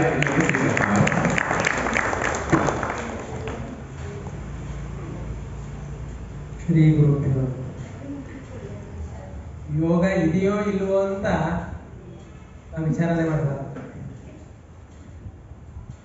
ಯಾಕೆ ಅಂತಂದ್ರೆ ಯೋಗಕ್ಷೇಮ ವಹಾಮ್ಯಹಂ ಅಂತ ಹೇಳ್ಬಿಡ್ತೇನೆ. ಮನೆ ಜವಾಬ್ದಾರಿ ಅಪ್ಪ ಅಮ್ಮ ಹೊತ್ಕೊಂಡಾಗ ನಾ ಹೊತ್ಕೋತೇನೆ ಅಂತ ಮುಂದೆ ದೇವರು ನಿಮ್ಮೆಲ್ಲರ ಯೋಗಕ್ಷೇಮ ಹೊರತೇನೆ ಅಂತ ಹೇಳಿದಾನೆ. ನಮಗೆ ಆದೇಶ ಕೊಟ್ಟಿದ್ದು ಕರ್ಮಣ್ಯವ ಅಧಿಕಾರ ಅಷ್ಟೇ. ಕೆಲಸ ಮಾಡ್ಕೊಂಡಿದ್ವಿ. ಆಚಾರ್ಯ ಹೇಳಿದ ಹಾಗೆ ಕೆಲಸಗಳನ್ನು ಮಾಡ್ತಾ ಇರೋ, ಯೋಗಕ್ಷೇಮ ನನಗೆ ಬಿಟ್ಬಿಡು, ಅದು ಅಷ್ಟೇ ಮಾಡಬೇಕು ಅಂತ ನನ್ನ ಅಭಿಪ್ರಾಯ. ಒಂದು ಇಷ್ಟೇ ಅಲ್ಲದೇನೆ ಯೋಗ ಬರೋದು ಆ ಕಡೆ ನಮ್ಮ ಧನಂಜಯ ಆಚಾರ್ಯ ಹೇಳಿದರು, ವಿದುರನ ಕಥೆಯನ್ನು ಹೇಳಿ, ಒಬ್ಬೊಬ್ಬರ ಯೋಗ್ಯತೆ ಇದ್ದಾಗ ಮಾತ್ರ ಅವರಿಗೆ ಯೋಗ ಬರುತ್ತೆ. ಆಮೇಲೆ ಯೋಗ ಬಂದಿದೆ ಅಂತಂದ್ರೆ ಅದು ಪಾಪಕ್ಕೂ ಕಾರಣವಾಗುತ್ತೆ, ಪುಣ್ಯಕ್ಕೂ ಸಾಧನವಾಗುತ್ತೆ. ನಾವೆಲ್ಲ ಹಾಗೆ ಅನ್ಕೊಂಡ್ಬಿಡ್ಬಾರ್ದು. ದೊಡ್ಡ ಪೋಸ್ಟ್ ಅಲ್ಲಿ ಇದ್ದಾನೆ, ತುಂಬಾ ಲಂಚ ಹೊಡೆದ ಅಂತಂದ್ರೆ ಅದು ಕುಯೋಗ. ಒಳ್ಳೆ ಕೆಲಸ ಮಾಡಿದ ಅಂತಂದ್ರೆ ಸುಯೋಗ. ಯೋಗ್ಯತೆ ಇದ್ದವನಿಗೆ ಆ ಯೋಗ ಬಂತಂದ್ರೆ ಸಾರ್ಥಕವಾಗುತ್ತೆ. ಬರೀ ಯೋಗ ಅಪಾರ್ಥಕವೂ ಹೌದು, ಸಾರ್ಥಕವೂ ಆಗುತ್ತೆ. ಹಾಗಾಗಿ ನಮಗೆ ಗೊತ್ತಿರುವ, ನಮಗೆ ಎಲ್ಲಿ ಶಕ್ತಿ ಇದೆ ನಾನು ಕೈ ಹಾಕ್ಬೇಕು. ನಮಗೆ ಕೆಲಸಗಳನ್ನು ಮಾಡ್ಲಿಕ್ಕೆ ಆದೇಶ ಕೊಟ್ಟಿದ್ದಾನೆ, ನಮ್ ಯೋಗ್ಯತೆ ಏನು ಗೊತ್ತಿದೆ, ಹುಟ್ಟಿನಿಂದ ಇದಕ್ಕೆ ಬಂದಿದ್ದೀವಿ, ನಿನ್ನ ಯೋಗ್ಯತೆ ಇದಪ್ಪ ಅಂತ ತಂದೆ ತಾಯಿಗಳು ಹೇಳಿರ್ತಾರೆ, ಗುರುಗಳು ಹೇಳಿರ್ತಾರೆ, ಅದನ್ನ ಮಾಡ್ಕೊಂಡು ಹೋಗ್ಬೇಕು. ಯೋಗ ಏನು ಅಂತ ನಾವು ನೋಡ್ಲಿಕ್ಕೆ ಆಗೋದಿಲ್ಲ. ಓ ಇವತ್ತು ರಾತ್ರಿ ನನಗೆ 10 ಗಂಟೆಗೆ ಯಾರಾದ್ರೂ ಬಂದು ಲಾಟ್ರಿ ಹೊಡಿತು ಅಂತ ಹೇಳ್ಬಹುದಾ ಅಂತ ಯೋಗದ ಬಗ್ಗೆ ವಿಚಾರ ಮಾಡ್ಕೊಂಡು ಕೂತ್ರೆ ಮನೆಗೆ ಹೋಗ್ಲಿಕ್ಕೂ ಆಗುತ್ತೆ. ಯಾರಾದ್ರೂ ಗಾಡಿ ತಗೊಂಡು ನಾನು ಇಲ್ಲಿಂದ ಕರ್ಕೊಂಡು ಹೋಗ್ಬಹುದೋ ಏನೋ, ಯೋಗ ಇದ್ರೆ ಆಗ್ಲಿ ಅಂತ ಇಲ್ಲೇ ಕೂತಿದ್ರೆ ಇಲ್ಲೇ ಕೂತಿರ್ತೀವಿ, ಯಾರು ಬಂದು ಕರ್ಕೊಂಡು ಹೋಗಲ್ಲ. ಹಾಗಾಗಿ ನಮ್ಮಲ್ಲಿರುವ ಶಕ್ತಿಯ ಬಗ್ಗೆ ಅರಿವನ್ನು ಪಡೆದು ಕೆಲಸ ಮಾಡ್ತಾ ಹೋಗ್ಬೇಕು. ಅದೃಷ್ಟ ಬಂದ್ರೆ ಪ್ಲಸ್. ಆಚಾರ್ಯ ಹೇಳಿದ್ರು ಅದಕ್ಕೆ RAC ಸಿಗತ್ತೋ ಇಲ್ಲೋ ಅಂತ ಯೋಚನೆ ಇದ್ದವನಿಗೆ AC ಸಿಕ್ಕಾಗ ಆ ಯೋಗ. ಹೋಗ್ಬೇಕು ಅಂತ ಟಿಕೆಟ್ ಮಾಡಿಸಿದ್ದೇನಿದೆಯಲ್ಲ ಇದು ಯೋಗ್ಯತೆ. ಅದರಿಂದಾಗಿ ಯೋಗ್ಯತೆಗೆ ಅನುಗುಣವಾಗಿ ಯೋಗವು ಫಲವನ್ನು ಕೊಡುತ್ತೆ. ಯೋಗ್ಯತೆ ಇದ್ರೆ ಮಾತ್ರ ಅದೃಷ್ಟವು ಫಲವನ್ನು ಕೊಡುತ್ತೆ, ಇಲ್ಲಾಂದ್ರೆ ಅನರ್ಥಕ್ಕೆ ಕಾರಣ.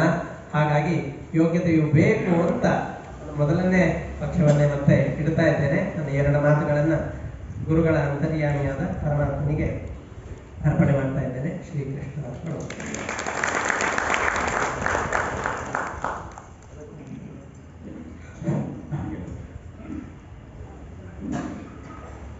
ರೌಂಡ್ಗಳು ಆಗುವಾಗ ಕೆಲಸಿಗೆ ಅದರ ಯೋಗ್ಯತೆ ಯೋಗ ಇಲ್ಲ, ಅದಕ್ಕೆ ಯೋಗ ಬಂದಿದೆ. ಒಂದೊಂದು ಸಂದರ್ಭದಲ್ಲಿ ಅದು ಯಾವ ಯಾವ ಥರದ ಚಿಂತನೆಗಳು ಹಿಂದಿನ ಬರ್ತಿರುತ್ತೆ, ಅದಕ್ಕೆ ಅನುಗುಣವಾಗಿ ಮಾತಾಡುವಂಥದ್ದು ಇರುತ್ತೆ. ಆದರೆ ವಾಸ್ತವಿಕ ಸಂಗತಿ ಏನು, ವಾಸ್ತವಿಕ ಅಭಿಪ್ರಾಯ ಏನು, ಮನುಷ್ಯ ಏನಾದರೂ ಮಾಡಬೇಕು, ಯೋಗ್ಯತೆಯನ್ನು ಬೆಳೆಸ್ಕೊಂಡು ತನ್ನ ಯೋಗ್ಯತೆ ಅನ್ನುವಂಥದ್ದು ಏನಿದೆಯೇ ಅದನ್ನು ದೃಢಪಡಿಸ್ಕೊಳ್ತಾ ಹೋಗಬೇಕು ಅನ್ನೋದು ಬಹಳ ಮುಖ್ಯವಾದ ವಿಷಯ. ನಾವು ಈ ಯೋಗ ಅಂತ ಏನು ಮಾತಾಡ್ತಿದ್ವಿ, ಒಳ್ಳೆಯದ್ರ ಯೋಗ ಮಾತ್ರ ಮಾತಾಡಿದ್ವಿ. ಅಕಸ್ಮಾತ್ ಕೆಟ್ಟ ಯೋಗ ಇದ್ರೆ, ಒಳ್ಳೆ ಯೋಗ್ಯತೆ ಇದ್ರೆ ಭಗವಂತ ಎಂಥ ಕರುಣಾಳು ಅಂತಂದ್ರೆ ಕೆಲವು ಕೆಟ್ಟ ಯೋಗಗಳನ್ನು ಕೂಡ ಪರಿಹಾರ ಮಾಡುತ್ತಾರೆ. ಇದು ದೊಡ್ಡದು. ವಸ್ತುವಾಗಿ ಸಿದ್ಧಾಂತ ಏನಿದೆ ಅಂತಂದ್ರೆ ಅವಶ್ಯ ಮನೋಭೋಕ್ತವ್ಯಂ ಕೃತಂ ಕರ್ಮ ಶುಭಾಶುಭಂ. ನೀನು ಏನು ಒಳ್ಳೆಯದನ್ನು ಮಾಡಿದ್ಯಾ ಅದರ ಫಲವನ್ನು ಅನುಭವಿಸ್ತೀಯ. ಗತ ಜನ್ಮದಲ್ಲಿಯೋ ಹಿಂದೆ ಯಾವಾಗಲೂ ನೀನು ಕೆಟ್ಟದ್ದನ್ನು ಮಾಡಿದ್ರೆ ಅದರ ಫಲವನ್ನು ಅನುಭವಿಸ್ತೀಯ. ಯೋಗ್ಯತೆ ಚೆನ್ನಾಗಿದ್ರೆ, ಅಕಸ್ಮಾತ್ ಕೆಟ್ಟ ಯೋಗಗಳಿದ್ರೆ ಭಗವಂತ ಅದನ್ನು ತಪ್ಪಿಸ್ಬಿಡ್ತಾನೆ. ಇದು ಅವನ ಕರುಣೆ. ತನ್ನ ನಿಯಮವನ್ನು ಮೀರಿ ತುಂಬ ಯೋಗ್ಯ ಮನುಷ್ಯ ಇದಾನಪ್ಪ ಇವನು ಅಂತ ಕೆಲವೊಂದು ಸ್ಕಿಪ್ ಮಾಡೋದು. ಎಷ್ಟು ಒಳ್ಳೆಯದನ್ನು ಮಾಡಿಬಿಡ್ತಾನೆ ಅಂತಂದ್ರೆ, ನಮಗೆ ಒಂದು ಕಾರ್ ತಗೊಂಡಿದ್ದೀವಿ, ನಾವು ಅಂದ್ಕೊಂಡು ಒಳ್ಳೆ ಕಾರ್ ತಗೊಂಡಿದ್ದೀವಿ, ಒಳ್ಳೆ ಯೋಗ. ಅದೇ ಹೊಸ ಕಾರಲ್ಲಿ ಒಂದು ಆಕ್ಸಿಡೆಂಟ್ ಆಗೋ ಯೋಗ ಇದ್ರೆ ಇದನ್ನು ಯಾವತ್ತೂ ಯೋಚನೆ ಮಾಡಬೇಕು. ನಾವು ಮಾಡಬೇಕಾದ್ದೇನು ಅಂತಂದ್ರೆ ಯೋಗ್ಯತೆಯನ್ನು ಒಳ್ಳೆ ಸಂಪಾದನೆ ಮಾಡಿಕೊಂಡ್ರೆ, ಅಕಸ್ಮಾತ್ ಆ ಕಾರಲ್ಲಿ ಆಕ್ಸಿಡೆಂಟ್ ಆಗುವ ಯೋಗ ಇದ್ರೆ ಭಗವಂತ ಅದನ್ನು ತಪ್ಪಿಸೋದಿಲ್ಲ. ಅದನ್ನು ಎಷ್ಟು ಉಪಾಯ ಮಾಡ್ತಾನೆ ಅಂದ್ರೆ ಅವನು ಯೋಗೇಶ್ವರ, ಅವನು ಎಷ್ಟು ಉಪಾಯಗಳನ್ನು ಮಾಡ್ತಾನೆ ಅಂತಂದ್ರೆ, ನಮ್ಮ ಕನಸಿನ ಒಳಗಡೆ ಆ ಕಾರಲ್ಲಿ ಹೋಗ್ತಾ ಹೋಗ್ತಾ ಇರುವಾಗ ಒಂದು ಆಕ್ಸಿಡೆಂಟ್ ಆಗುವ ಹಾಗೆ ತೋರಿಸಿ ಗಾಬರಿಯಿಂದ ನಾವು ಎದ್ದು ಕೂತ್ಕೊಂಡ್ಬಿಡ್ತೀವಿ. ಆ ಕೆಟ್ಟ ಯೋಗವನ್ನ ಕನಸಿನಲ್ಲಿ ತೋರಿಸುವ ಮೂಲಕ ಪರಿಹಾರ ಮಾಡಿದ. ಯಾಕೆಂದ್ರೆ ಇವನು ಯೋಗ್ಯ ಇದ್ದಾನೆ, ಇವನಿಗಿಂತ ತಾಗಬಾರ್ದು, ಈ ಕೆಟ್ಟ ಯೋಗ ಇವನಿಗೆ ತಾಗಬಾರ್ದು. ಈ ಮಟ್ಟಕ್ಕೆ ಭಗವಂತ ನಮ್ಮನ್ನ ಕರುಣೆಯಿಂದ ಕಾಪಾಡ್ತಾನೆ. ಯೋಗ್ಯತೆ ಇಲ್ಲ ಅವನಿಗೆ, ಯೋಗ್ಯತೆ ಇಲ್ಲ, ಆದರೆ ಯೋಗ ಇದೆ. ದೇವರಿಗೆ ಇದು ಸರಿ ಅನ್ಸಲ್ಲ. ಏನ್ ಮಾಡ್ಬಿಡ್ತಾನೆ ಕೆಲಸ ಅಂತಂದ್ರೆ, ಯಾವುದೋ ಒಂದು ಲಾಟ್ರಿ ಹೊಡೆಯೋ ಯೋಗ ಇದೆ, ಅದನ್ನು ಹಾಗೆ ಕನಸಲ್ಲೇ ತೋರಿಸಿ ಕಳಿಸ್ಬಿಡ್ತಾರೆ. ಯೋಗ್ಯತೆನೇ ಇಲ್ಲದೆ ಇದ್ದವಲ್ವಾ ಇವನು ಆ ಲಕ್ಷ ಕೋಟಿ ಲಾಟ್ರಿ ತಗೊಂಡು ಏನ್ ಮಾಡ್ತಾನೆ? ಹಾಗಾಗಿ ಮನುಷ್ಯನಿಗೆ ನಾವು ದೇವರ ಕೃಪಾ ಕಟಾಕ್ಷಕ್ಕೆ ಪಾತ್ರರಾಗಬೇಕು ಅಂತ ಅಂದ್ಕೊಂಡ್ರೆ ಯೋಗ್ಯತೆಯನ್ನ ಬೆಳೆಸ್ಕೊಳ್ಬೇಕು. ಆ ಎಂತಹ ಯೋಗಗಳಿದ್ರು ಅದನ್ನೆಲ್ಲವನ್ನು ಕೂಡ ಅದನ್ನು ಪಡಿಸುವಂಥವನು ದೇವರು. ಹಾಗಾಗಿ ದೇವರ ಕೃಪಾ ಕಟಾಕ್ಷಕ್ಕೆ ಪಾತ್ರರಾಗಬೇಕು ಅಂದ್ರೆ ಬರೀ ಯೋಗ ಇಟ್ಕೊಂಡ್ರೆ ಸಾಕಾಗೋದಿಲ್ಲ. ಯೋಗ್ಯತೆ ಬೆಳೆಸ್ಕೊಂಡ್ರೆ ಯಾವ ತರಹದ ಕುಯೋಗಗಳನ್ನು ತಪ್ಪಿಸ್ತಾನೆ, ಸುಯೋಗಗಳನ್ನ ನಮಗೆ ಇಮ್ಮಡಿ ಮಾಡಿ ಭಗವಂತ ಕೊಡ್ತಾನೆ. ಇದು ಭಗವಂತನ ಕಾರುಣ್ಯ. ಬಹಳ ಅದ್ಭುತವಾದ ಕಾರ್ಯಯೋಜನೆ. ನನಗೆ ವಾದಿರಾಜ್ ಅವರ ಪರಿಚಯ ಹೋದ ವರ್ಷದಿಂದ ಆಗಿತ್ತು. ಅದೇನು ಅಚಾನಕ್ ಆಗಿ ನಮ್ಮ ಗುರುಗಳು ಸತ್ಯನಾರಾಯಣ ಸರ್ ಬರ್ಲಿಕ್ಕೆ ಆಗದೆ ಇದ್ದಾಗ ನಾನು ಇಲ್ಲಿ ಬಂದು ಆ ಇನ್ವಿಟೇಷನ್ ನೋಡೋದೇ ನಮ್ಮೊಂದು ಯೋಗ ಅಂದ್ಕೊಂಡಿದ್ದೆ ನಾನು. ಏನೇನೋ ಹೊಸ ಕಲ್ಪನೆಗಳು ಬರುತ್ತೆ, ಹೊಸ ಚಿಂತನೆಗಳು ಬರುತ್ತೆ. ನಮ್ಮಲ್ಲಿ ಯಾರೋ ಒಬ್ರು ಒಂದು ದಿವಸ ಒಬ್ಬ ವಿದ್ವಾಂಸರು ಉಪನ್ಯಾಸ ಕರೆಸೋದೇ ಕಷ್ಟ ಇದೆ. ಅಂಥದ್ದು 5 ಜನರನ್ನು ಉಪನ್ಯಾಸಕ್ಕೆ ಕರೆಸಿ ಅವ್ರಿಗೆ ಒಂದು ವಿಚಿತ್ರವಾದ ಒಂದು ಚಾಲೆಂಜ್ ವಿಷಯಗಳನ್ನು ಕೊಟ್ಟು ಏನಪ್ಪ ಮಾಡಬೇಕು, ಇಂಥ ವಿಷಯ ಕೊಟ್ಟಿದ್ದಾರೆ ಅಂತ ತಲೆ ಕೆರ್ಕೊಳ್ಳೋ ಹಾಗೆ ಮಾಡಿಸಿ ಎಲ್ರಿಗೂ. ಅಂಥದ್ದೊಂದು ಆ ಒಂದು ವಿಶೇಷವಾದ ಶಕ್ತಿಯನ್ನ ದೇವರವರಿಗೆ ಕೊಟ್ಟಿದ್ದಾನೆ. ಆ ವಾದಿರಾಜ ಅನ್ನುವ ಹೆಸರು ಸಾರ್ಥಕ ಆಗಲಿ, ಇದೇ ಥರದ ಹೊಸ ಚಿಂತನೆಗಳು ಅವರಿಂದ ನಡೀಲಿ ಅಂತ ಆಗಿದೆ. ಎಲ್ಲ ವಿದ್ವಾಂಸರು ತುಂಬ ಚೆನ್ನಾಗಿ ಒಂದೇ ನಿಮಿಷ. ಈ ಕಾರ್ಯಕ್ರಮದಲ್ಲಿ ಭಾಗವಹಿಸಿದ ಎಲ್ಲ ವಿದ್ವಾಂಸರಿಗೆ ಸಾಷ್ಟಾಂಗ ಪ್ರಣಾಮವನ್ನು ಸಲ್ಲಿಸಿ ಕಾರ್ಯಕ್ರಮವನ್ನು ವ್ಯವಸ್ಥೆ ಮಾಡಿದಂತಹ ವಾದಿರಾಜ ಹಾಗೂ ಅವರ ತಂದೆ, ತುಂಬ ತಂದೆ ಮಕ್ಕಳು ಇಷ್ಟು ಅನ್ಯೋನ್ಯವಾಗಿ ಧಾರ್ಮಿಕ ಕಾರ್ಯಕ್ರಮದಲ್ಲಿರೋ ತುಂಬ ಅಪರೂಪ. ಅದೊಂದು ಯೋಗವೇ ಆ ಅಪ್ಪ ಮಕ್ಕಳಿಗೆ. ಹಾಗಾಗಿ ಅವರ ಇಡೀ ಕುಟುಂಬಕ್ಕೆ ಅಭಿನಂದಿಸಿ ಒಂದೇ ಮಾತಲ್ಲಿ ಈ ಕಾರ್ಯಕ್ರಮದಲ್ಲಿ ಯೋಗ ಯಾರ್ದು, ಯೋಗ್ಯತೆ ಯಾರ್ದು ಅಂತ ಅನ್ನೋದಾದ್ರೆ 4 ಜನದ್ದು ಯೋಗ್ಯತೆ. ಇಲ್ಲಿ ಅಧ್ಯಕ್ಷ ಸ್ಥಾನದಲ್ಲಿ ಕೂಡೋದು ಯೋಗ ನಮ್ದು ಅಷ್ಟೇ. ಯಾವ ಯೋಗ್ಯತೆ ಇದ್ದು ಕೂಡಬೇಕಲ್ಲ ಅಂತ ಕೂತಿರೋದು ಅವ್ರದೆಲ್ಲ ಯೋಗ್ಯತೆ. ಯೋಗಕ್ಕೆ ಇದೇ ದೃಷ್ಟಾಂತ ನಮ್ಮದು ಅಂತ ಹೇಳ್ತಾ ಒಂದು ನಿಮಿಷ ಅವರು ಬೆಳಗ್ಗೆ ಧನಂಜಯ ಆಚಾರ್ಯ ವಿದ್ಯಾಪೀಠದಲ್ಲಿ ಸಿಕ್ಕಿದ್ರು. ಅವ್ರೇನ್ ಹೇಳಿದ್ರು ಅಂದ್ರೆ, ಇಲ್ಲ ಯೋಗ್ಯತೆ ಬಗ್ಗೆ ಏನ್ ಮಾತಾಡ್ತೀರಿ ಅಂತ. ಯೋಗ ಬಂದಿದೆ, ಯೋಗ್ಯತೆ ಬೆಳೆಸ್ಕೊಳ್ಳಿ ಅಂತ ಹೇಳಿದ್ರು. ಅದಕ್ಕೋಸ್ಕರ ಹಾಗಾಗಿ ನಮ್ಮೆಲ್ಲರಿಗೂ ಯೋಗ ಬಂದಿದೆ. ಆಗ ಅನೇಕ ಯೋಗಗಳು ಬಂದಿದೆ. ಯೋಗ್ಯತೆಯನ್ನು ಬೆಳೆಸ್ಕೊಳ್ಬೇಕು. ಅದೇ ಟೇಕ್ ಮೆಸೇಜ್.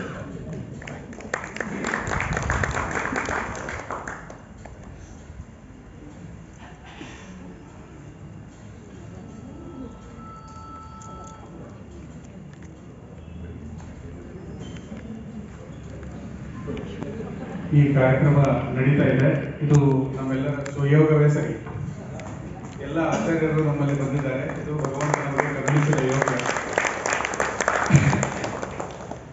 ಎಲ್ಲ ಆಚಾರ್ಯರಿಗೆ ಶಿರಸಾಷ್ಟಾಂಗ ಪ್ರಣಾಮಗಳನ್ನು ಸಲ್ಲಿಸ್ತಾ ನಮ್ಮ ಯೋಗ್ಯತೆಗೆ ತಕ್ಕಂತೆ ಅವರಿಗೆ ಒಂದು ಸನ್ಮಾನವನ್ನು ಮಾಡುವ ಅಂತೇಳಿ ಮೊದಲಿಗೆ ಬಹುಮಾನಾಚಾರ್ಯ ಕಲ್ಲಾಪುರರಿಗೆ ನಮ್ಮ ಗುಡಿಯವರು ಬಂದು ಮಾಲಾರ್ಪಣೆ ಹಾಗೂ ಶಾಲು ಸಮರ್ಪಣೆ ಮಾಡಬೇಕಂತ ಹೇಳುವಲ್ಲಿ ಪ್ರಾರ್ಥನೆ.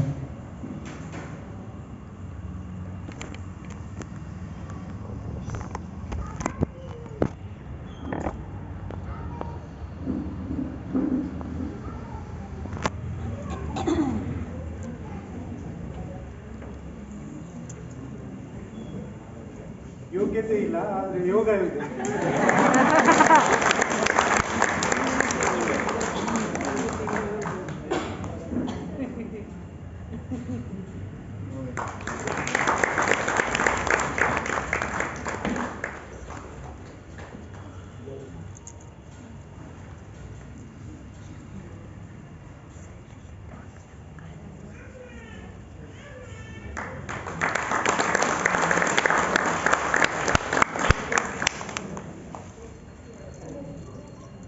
ಪಂಡಿತ ಧನಂಜಯ ಆಚಾರ್ಯರಿಗೆ ನಮ್ಮ ಅಷ್ಟೋತ್ತರ ಸಮಿತಿಯ ಶ್ರೀ ವೇಣುಗೋಪಾಲ್ರವರು ಸನ್ಮಾನಿಸಬೇಕಾಗಿ ಪ್ರಾರ್ಥನೆ.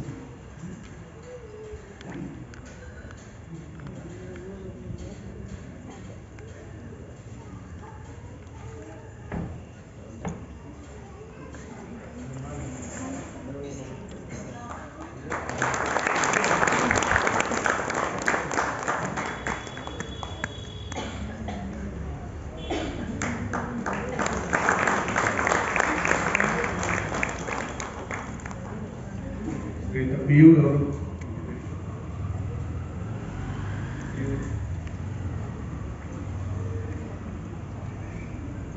ನಾಗರಾಜ್ ಸಾಹೇಬರು ಬರಬೇಕು ಅಂತ ಹೇಳಿ ಪ್ರಾರ್ಥನೆ. ಭೀಮಸೇನಾಚಾರ್ಯ ಗುತ್ತಲ್ರವರಿಗೆ ಅವರು ಸನ್ಮಾನ ಮಾಡಬೇಕು ಅಂತ ಹೇಳಿ ಅವರ ಪ್ರಾರ್ಥನೆ.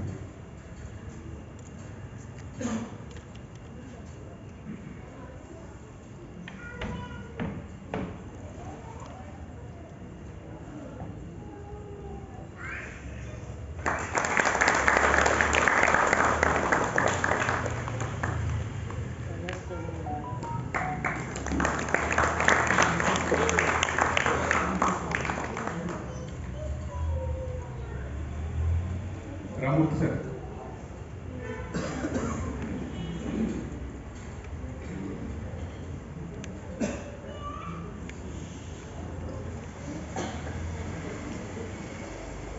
ನಮ್ಮ ಮಠದಲ್ಲಿ ಕಂಪ್ಲೀಟ್ ಸ್ಟೋರ್ಸ್ ಮತ್ತು ದೈನಂದಿನದ ನಮ್ಮ ಅನ್ನ ಸಂತರ್ಪಣೆಯ ವ್ಯವಸ್ಥೆಯನ್ನು ನೋಡಿಕೊಳ್ಳುವಂತಹ ಯೋಗ್ಯತೆಯಲ್ಲಿ ಇವರಿಗೆ ಅವರು ನಮ್ಮ ಬಿಂದು ಮಾಧವಾಚಾರ್ಯರಿಗೆ ಸನ್ಮಾನ ಮಾಡಬೇಕಂತ ಹೇಳಿ ಅವರಲ್ಲಿ ಪ್ರಾರ್ಥನೆ.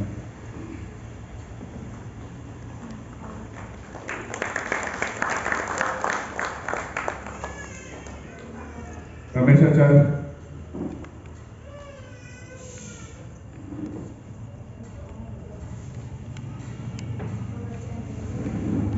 ರಮೇಶಾಚಾರ್ಯರವರು ಪಂಡಿತ ಪ್ರಬಂಧನಾಚಾರ್ಯ ವೈ ಅವರನ್ನ ಸನ್ಮಾನ ಮಾಡಬೇಕಂತ ಹೇಳಿ ಅವರಲ್ಲಿ ಪ್ರಾರ್ಥನೆ.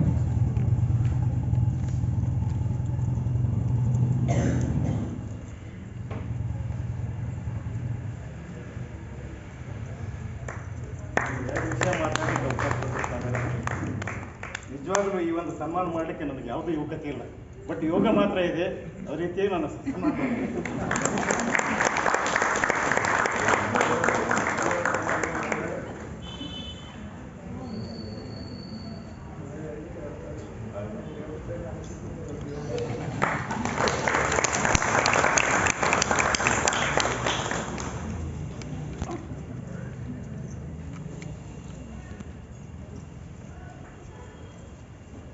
ಎಲ್ಲ ಭಗವದ್ಭಕ್ತರು ಇಷ್ಟೊಂದು ಹೊತ್ತಾದರೂ ಇದು ಕುತ್ಕೊಂಡು ಈ ಕಾರ್ಯಕ್ರಮವನ್ನು ಯಶಸ್ವಿಗೊಳಿಸಿದ್ದೀರಿ. ತಮ್ಮೆಲ್ಲರಿಗೂ ಅನೇಕ ಧನ್ಯವಾದಗಳು.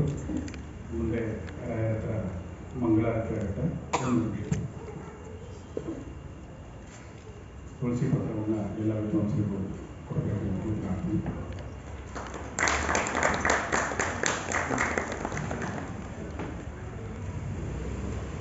ನಾಳೆ ಬೆಳಗ್ಗೆ 6:30 ಗಂಟೆಯಿಂದ ಕಾರ್ಯಕ್ರಮಗಳು ಪ್ರಾರಂಭವಾಗಲಿವೆ. ಬೆಳಿಗ್ಗೆ 6:30, 7 ಗಂಟೆ ಹೊತ್ತಿಗೆ ಅಷ್ಟೋತ್ತರ ಪಾರಾಯಣ ಪ್ರಾರಂಭ ಆಗುತ್ತೆ. ಫಲಪಂಚಾಮೃತ ಅಭಿಷೇಕ ಆಗುತ್ತೆ. 10:30 ಗಂಟೆಗೆ ಪ್ರಾಕಾರೋತ್ಸವ ಆಗುತ್ತೆ. ಎಲ್ಲ ವಿದ್ವಾಂಸರುಗಳು ಕೂಡ ನಾಳೆಯೂ ಕೂಡ ಬರ್ತಾ ಇದ್ದಾರೆ ಅಲಂಕಾರಕ್ಕೆ. ಅವರಿಂದ ಪ್ರವಚನ ಕಾರ್ಯಕ್ರಮಗಳು ನಡೆಯಲಿವೆ. ತದನಂತರದಲ್ಲಿ ತೀರ್ಥ ಪ್ರಸಾದದ ವ್ಯವಸ್ಥೆ ಇರುತ್ತೆ. ಎಲ್ಲರೂ ಸರಿಯಾದ ಸಮಯಕ್ಕೆ ಬರಬೇಕು, ಅನುಕೂಲ ಮಾಡಿಕೊಡಬೇಕು ಅಂತ ಹೇಳಿ ಎಲ್ಲರಲ್ಲೂ ಪ್ರಾರ್ಥನೆ ಮಾಡ್ತಾ ಇದ್ದೀನಿ. ತೀರ್ಥ ಪ್ರಸಾದದ ನಂತರ ಸುಮಾರು 3:30-4 ಗಂಟೆ ಸುಮಾರಿಗೆ ಶತಕಂಠ ಗಾಯನದ ಆಯೋಜನವನ್ನು ಮಾಡಿದ್ದೇವೆ. ಎಲ್ಲ ಸ್ತ್ರೀಯರು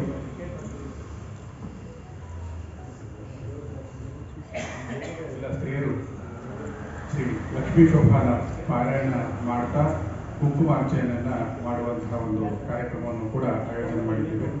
ಈಗಾಗಲೇ ಸುಮಾರು 130-140 ಜನ ಹೆಸರನ್ನು ನೋಂದಾಯಿಸಿದ್ದಾರೆ. ದಯವಿಟ್ಟು ತಾವೆಲ್ಲರೂ ಕೂಡ ಈ ಕಾರ್ಯಕ್ರಮದಲ್ಲಿ ಭಾಗವಹಿಸಬೇಕು ಅಂತ ಹೇಳಿ ತಮ್ಮಲ್ಲಿ ಪ್ರಾರ್ಥನೆ. ಅದಾದ ನಂತರ ಸರಿಯಾಗಿ 6:30 ಗಂಟೆಗೆ ಶ್ರೀ ಸುರಿದೇಂದ್ರ ಸ್ವಾಮಿಗಳು ದಯಪಾಲಿಸುತ್ತಿದ್ದಾರೆ. ಅವರ ಅನುಗ್ರಹ ಸಂದೇಶ ಇರುತ್ತೆ ಹಾಗೂ ಒಂದು ಸನ್ಮಾನ ಕಾರ್ಯಕ್ರಮ ಇಟ್ಕೊಂಡಿದ್ದೀವಿ ನಾಳೆ ದಿವಸ. ಇದೇ ತರಹ ಹೆಚ್ಚಿನ ಸಂಖ್ಯೆಯಲ್ಲಿ ಎಲ್ಲ ಭಗವದ್ಭಕ್ತರು ಎಲ್ಲ ಕಾರ್ಯಕ್ರಮಗಳಲ್ಲಿ ಪಾಲ್ಗೊಳ್ಳಬೇಕು ಅಂತ ಹೇಳಿ ಎಲ್ಲರಿಗೂ ಪ್ರಾರ್ಥನೆ ಮಾಡ್ತಾ ಇವತ್ತಿನ ಕಾರ್ಯಕ್ರಮಕ್ಕೆ ಮಂಗಳವಾರ